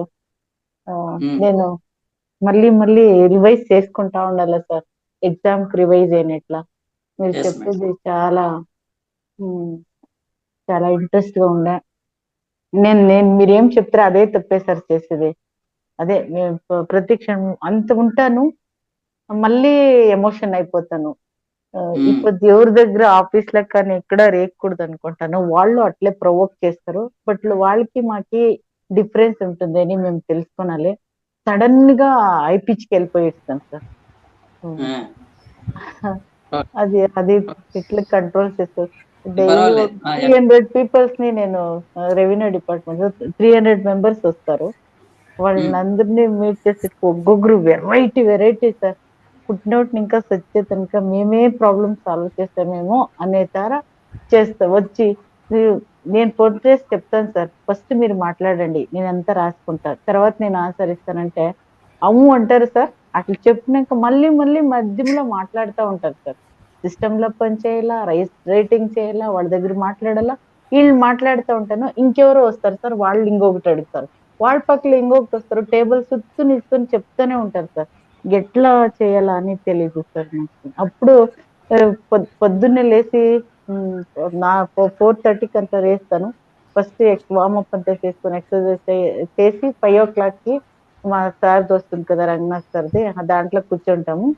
అంతసేపు అదంతా థాట్స్ ఉంటుంది. But still I'm not able to control my self sir. అట్లా సందర్భాల్లో అట్లా ఆఫీస్ లో పోతే 11:30 అయితే ఎక్స్ట్రీమ్ వెళ్ళిపోయి సార్, ఏం చేయాలో తెలియదు సార్. Great great madam. ఏం గ్రేట్ సార్ నా మీరు పరిస్థితి. మీరు మీ సహనాన్ని అభివృద్ధి పరచుకోవడానికి మీరు అది ఎంచుకున్నారు. సార్ మీరు మీ సహనాన్ని అభివృద్ధి పరచుకోవడానికి మీరు ఆ జాబ్ ఎంచుకొని వస్తుంది. అది అనుభవిస్తున్నప్పుడు చాలా కష్టంగా ఉంటుంది, కానీ దాని ద్వారా మీరు ఆత్మపరంగా ఎంతో సహనాన్ని అభివృద్ధి పరచుకుంటారు. No doubt at all. అయితే నన్ను మాప్ సార్ వచ్చి నేను రెక్టిఫై చేస్తే వాళ్ళకేమో బుద్ధి లేదు, వాళ్ళు మెడిటేటర్స్ కాదు, ఇట్లా మాట్లాడేది తప్పు కదా అని రాస్తాను సార్, రాస్తా ఉండను మీరంతా చెప్పేది. So when I'm going to right and దాన్ని రివైజ్ చేస్తా ఉంటే నాది రాంగ్ ఎంత, రైట్ ఎంత, which is correct, which is wrong, which one I have to do, which one I have to rectify అనేది అర్థమవుతుందని డైలీ రాస్తాను sir notes, morning and evening. ఎంత తక్కువ చేసుకున్నాలా అంటే నువ్వు ఎక్స్ట్రీమ్కి వెళ్ళిపోయి ఆటోమేటిక్ కూల్ కూల్ కూల్ అనుకుంటాను. యాల్ మేడం ఊరికే అయిత్రి అంటారు, ఏమి లేదు అంటాను. అట్లా అయిపోతుంది సార్, ఏం చేయాలో తెలియదు సార్. ప్రాపంచంగా ఉన్నవాడికి ఇది మీలాంటి ఉద్యోగం వాడికి అది ఎలా ఉంటుందంటేను, వాడు అలాగే ఉంటాడు కాబట్టి ఇబ్బందులు, కానీ ఆధ్యాత్మికంగా ఉన్న వాళ్ళకి మైండ్ కొంత సాఫ్ట్ గా సెన్సిటివ్ గా తయారవుతుంది. అలాంటి వాళ్ళతో మనం పడడం చాలా కష్టమే, కానీ మీ యొక్క ఆత్మ పురోగతికి అది అవసరం మీకు. లేకపోతే మీకు ఆ ఉద్యోగం చేసేవారే కాదు, మీరు ఎంచుకొని వచ్చారు. ఇప్పుడు వచ్చిన వాళ్ళు రేపు వచ్చేలేదు సార్. నేను చెప్పింటానా, వాళ్ళు కొంచెము మేడం ఎట్లా మీరు ధ్యానం చేయండి, మీరు తక్కువగా మాట్లాడతారు అంటాను సార్. అందుకు నంబర్లు అంతా ఇచ్చుకొని గ్రూప్ చేస్తా ఉన్నాను సార్. యూట్యూబ్ క్రియేట్ చేస్తాను, దాంట్లో అందరినీ తీసుకొని అలా ఉన్నాను. కొందరంతా మారిండారు సార్, తక్కువగా కళ్ళు మూసుకొని ధ్యానంలో కూర్చోబెట్టాను మేడం. వాళ్ళు మీ మాట వింటారు కదా, రే కళ్ళు మూసుకొని ధ్యానం చేయి, నీకు వాళ్ళు చాలా లాభం మొత్తం చెప్తే మీకు హాయిగా ఉంటుంది, వాడికి హాయిగా ఉంటుంది. మా స్కూల్లో ఉన్నారండి, నాకు ఏదైనా వర్క్ ఉందనుకోండి, ఏం చేస్తాను, వర్క్ ఉన్నప్పుడు పిల్లలందరినీ కళ్ళు మూసుకొని మెడిటేషన్ చేయిస్తాను. ఇప్పుడు నాకు హ్యాపీ, వాడికి హ్యాపీ. లేకపోతే నాకు గోల నేను పని చేసుకోలేను. ఇప్పుడు ధ్యానం అనుకోండి, వాడికి సేఫ్టీ కదా, నాకు సేఫ్టీ, మనకి సేఫ్టీ ధ్యానం. అట్లా కొందరు చెప్తారు సార్, కొందరు మేము ఆ క్యాస్ట్, మేము మీ క్యాస్ట్ అట్లా అంటారు. ఇక్కడ క్యాస్ట్ లేదు, ఆత్మ మాత్రం ఉండేది అంత చెప్పేకైనా సార్. ఇంకొకరు వచ్చి ఏడాడ సమస్య డైలీ మాత్రము అందరికీ ఆఫీస్ లోనే టీచ్ చేస్తా ఉంటాను. చాలా జనానికి ఇక్కడ ఇంటర్నేషనల్ పిరమిడ్ వెళ్ళి మా కార్లోనే తీసుకొని పోయి చూపించినప్పుడు నాకు చాలా మంచిది అవుతుంది. వాళ్ళు వెజిటేరియన్ గా కూడా మారిండారు. నాకు చాలా హ్యాపీ ఉంది సార్. ఆఫీస్ లోకి వచ్చే వాళ్ళకంతా చెప్తాను సార్. అట్లా అనేసి ఇది 108th పిరమిడ్ ది ఇది ఉంది సార్, 23rd May దాన్ని తీసుకొని ఉన్నాను. పోలీస్ తీసుకునేకి అదేం కష్టం, మా ఆఫీస్ పక్కనే ఉండేది, తీసుకొని చేయాలని ఉన్నాను. ఇక్కడంతా అవేర్నెస్ లేదు. మీదంతా మీరు తెలుగుదంతా చాలా బాగుంటుంది సార్. మీ ఎట్లా వాళ్ళు వస్తే నాకు కొంచెం గైడ్ లైన్స్ చెప్పండి సార్, నేను ఏమేమో తెలీదు, ఎట్లా కంట్రోల్ చేసుకోనాలి. 5 జనం వస్తారు సార్, టేబుల్ ఫుల్ నిసుకొని ఉంటారు. ఒకరు మాట్లాడుతుంటే ఇంకొకరు, వాళ్ళకి తెలిసేదే లేదు సార్, వాళ్ళకి ఆన్సర్ ఎన్ని తర్వాత మాట్లాడదామని. ఏం చేయాలో తెలియదు సార్. Madam, no pain no gain. Pain లేకుండా గెయిన్, అది మీ ఎదురుగా పెట్టుకోండి, మీ ఎదురుగా గోడ మీద రాసి పెట్టుకోండి. No pain no gain. Pain లేకుండా గెయిన్ లేదు. మీరు ఎంత పెయిన్ అనుభవిస్తే అంత గెయిన్ ఉంటుంది. నేను ఇంకేదే ఎలా ఫార్ములా చేయాలి నాకు ఐడియా వేయండి సార్, మీ ఎట్లా తెలియదు. అనుభవించాల్సిందే మీరు. పెయిన్ లేకుండా no pain no gain. Pain ఉంది, అనుభవించండి, అది గెయిన్ కోసమే. మీ పెయిన్ మీ గెయిన్ కోసమే, అది గుర్తుపెట్టుకోండి. ఒకటోది, కోపం వస్తుందా? కోపం ఎలా పోవాలంటే, కోపం వచ్చినప్పుడు ఓహో నేను కోపంలో ఉన్నానని అవేర్నెస్ ఉంటే అదే పోయినట్టు. భయం వచ్చింది అనుకోండి, ఆ భయం ఎలా పోతుందంటే, భయం పోదు. భయం వచ్చినప్పుడు ఓహో నాకు ఇప్పుడు భయం వేస్తుందని మీరు అవేర్నెస్ లో ఉంటే అదే భయం పోతుంది. కాబట్టి పరిస్థితుల నుంచి బయటపడడానికి ఏం ప్రయత్నం చేయక్కర్లేదు. మనం ధ్యానం చేసుకుంటాము, ధ్యానం చెప్తాము. ఏ పరిస్థితులు ఉన్నా ఆ పెయిన్ అనుభవిస్తూ ఉంటే ఆ పెయిన్ నుంచి ఏదో గెయిన్ వస్తుంది మనకి. కొంచెం ఓపిక పట్టండి, ఆ గెయిన్ ఏదో వస్తుంది, మీకు పరిస్థితి మారుతుంది. కాబట్టి అయితే కూడా మీరైనా జనాలు నేనైనా పబ్లిక్ ఎవరైనా పైన అట్లా ఒకటే అరిచేది ఫార్ములా. తప్పు కదండి సార్? మేడం, పబ్లిక్ పైన అట్లా అరిచేది తప్పు కదా, రాంగ్ కదండి సార్? పబ్లిక్ ఏంటంటారు? వస్తారు కదా, మన ఆఫీస్కి వస్తారు కదా పబ్లిక్, వాళ్ళు కష్టాలు అడుక్కొని అట్లా రేజ్, అట్లా రాంగ్ అయ్యేది, నేను ఎక్స్ట్రీమ్కి వెళ్ళిపోయేది, అదంతా తప్పు కదండి సార్? రాంగ్ కదండా? మేడం, ఎవరు ఎలా ఉండాలో అలా ఉంటారు. మీరు ఎలా ఉన్నారో అలా ఉండండి. మీ డ్యూటీ, డూ యువర్ డ్యూటీ, అంతే. అయితే ఓకే. మెడిటేషన్ లా అట్లా చెప్తారు కదా సార్, మీరు జీరోకి వెళ్ళిపోయేస్తారు, మీరు మళ్ళీ అదే బిఫోర్ మెడిటేషన్ ఏముండరు, దాన్ని ఏమైనా అలవాటు చేస్తూ ఉండారంటారు. అందుకే అదొక భయం సార్ నాకు. ఏం ఎంత కాదు. కంట్రోల్ ఉంటేనో అయ్యేదే లేదు సార్. మీరే చెప్పండి సార్, నా సిచ్యుయేషన్ పదే పదే చెప్పేది వద్దు. Be natural. నేచురల్ గా ఉండండి మేడం. ఏదో మార్చుకోవాలి, ఏదో చేయాలనుకోండి, నేచురల్ గా ఉండండి. ఏ పరిస్థితి వచ్చినా దాన్ని ఆ టైంలో ఎలా మీరు మార్చాలనుకుంటే, ఏ విధంగా దాన్ని లీడ్ చేయాలనుకుంటే అలా లీడ్ చేయండి, అంతే. సూత్రాలు ఏమీ లేవు. నేచురల్ గా ఉందాము, ఏం జరిగితే అది జరుగుతుంది, ఏమవుద్ది. మీకు ఆ టైంలో ఏమైతే చేయాలనిపిస్తుందో అది చేయండి, అంతే. మీకు సూత్రాలు చెప్పినా మనం ఏ సూత్రాలు ఆ టైం గుర్తురావు మేడం. నాకు చాలా కోపం వచ్చింది, 4 సూత్రాలు నేర్చుకున్నా. నాకు కోపం వచ్చినప్పుడు ఏ సూత్రం గుర్తురాదు నాకు. కాబట్టి సూత్రాలు లేవు. Be natural. Be with your nature. మీ నేచర్ లో మీరు ఉండండి, అంతే. కోపం వచ్చిందా కోపంగా ప్రదర్శించండి, పారిపోతారు వాళ్ళు. కాబట్టి బీ విత్ యువర్ నేచర్ అని మీ నేచర్ లో మీరు ఉండండి. కోపిష్టిగా ఉండండి, నష్టమే లేదు. ఐఆర్ ఆఫీసర్ కి అంటే ఇచ్చేస్తే మాకు దిగుతారు సార్. ఐఆర్ ఆఫీసర్ కి ఇన్ఫార్మ్ చేస్తే, మేడం గారు వాళ్ళతో కొనిపోతే అరుస్తారు అంటే, అది కష్టమే. Okay, okay. మారుతాయి మేడం, మారుతాయి. మీకు తర్వాత అన్ని అవగాహనకు వస్తాయి. అన్ని ముందు అన్ని రావు, కానీ సాధన చేయండి. బుక్ రీడింగ్ చేయండి మేడం, బుక్ రీడింగ్ చేయండి. చేస్తాను సార్. Yes madam. నాకు టైందే చాలా ఇది, చాలా నాకు అదే మీదంతా రిపీట్ చేసుకున్నా, మీది చెప్పిందంతా రిమైండ్ చేసుకుంటా ఉంటే కొంచెం ఎస్ మేడం. రెడ్యూస్ అవుతుంది అనుకుంటాను. ఓకే, చాలా ఓకే. Thanks sir. క్లాసెస్ అంతా చాలా మేము కలుసుకునేదే జాస్తి ఉంది సార్. మేము నేర్చుకునే దానికి ఇంట్లో మళ్ళా ఉండేది Yes, ma'am. పోగొట్టుకునేదే చాలా ఉంది సార్. మీ ఎట్లా Yes, తెలిసిన ma'am. Right. మనం మేడం ఏదైతే గారు ఉండకూడదు కానీ, అనుకున్నా రాసుకోండి, అవి రాసుకొని వాటిని ప్రాక్టీస్ చేద్దాం, ఏమవుద్ది. ఓకే సార్, మేడం గారు కానీ అందరికీను నా కోటి కోటి నమస్కారాలు sir. Thank you. Thank you sir. Thank you madam. Okay, thank you madam. మంచి క్వశ్చన్స్ సార్, అందరికి కూడా ఉపయోగపడేవి, అందరి లైఫ్ లో ఉండేవి. Thank you very much. Thank you ma'am. ఇంకొక అనిత గారు ఉన్నారండి ఇక్కడ. అనిత గారు, ఓ, నమస్కారం అండి మేడం. నమస్తే, చెప్పండి. క్లాస్ చాలా బాగా చెప్పారండి ఈరోజు. Yes madam. సరే, ఒకటి, నేను ఇప్పుడు మెడిటేషన్ ఒక 10 మినిట్స్ కంటే ఎక్కువ చేయలేకపోతున్నాండి.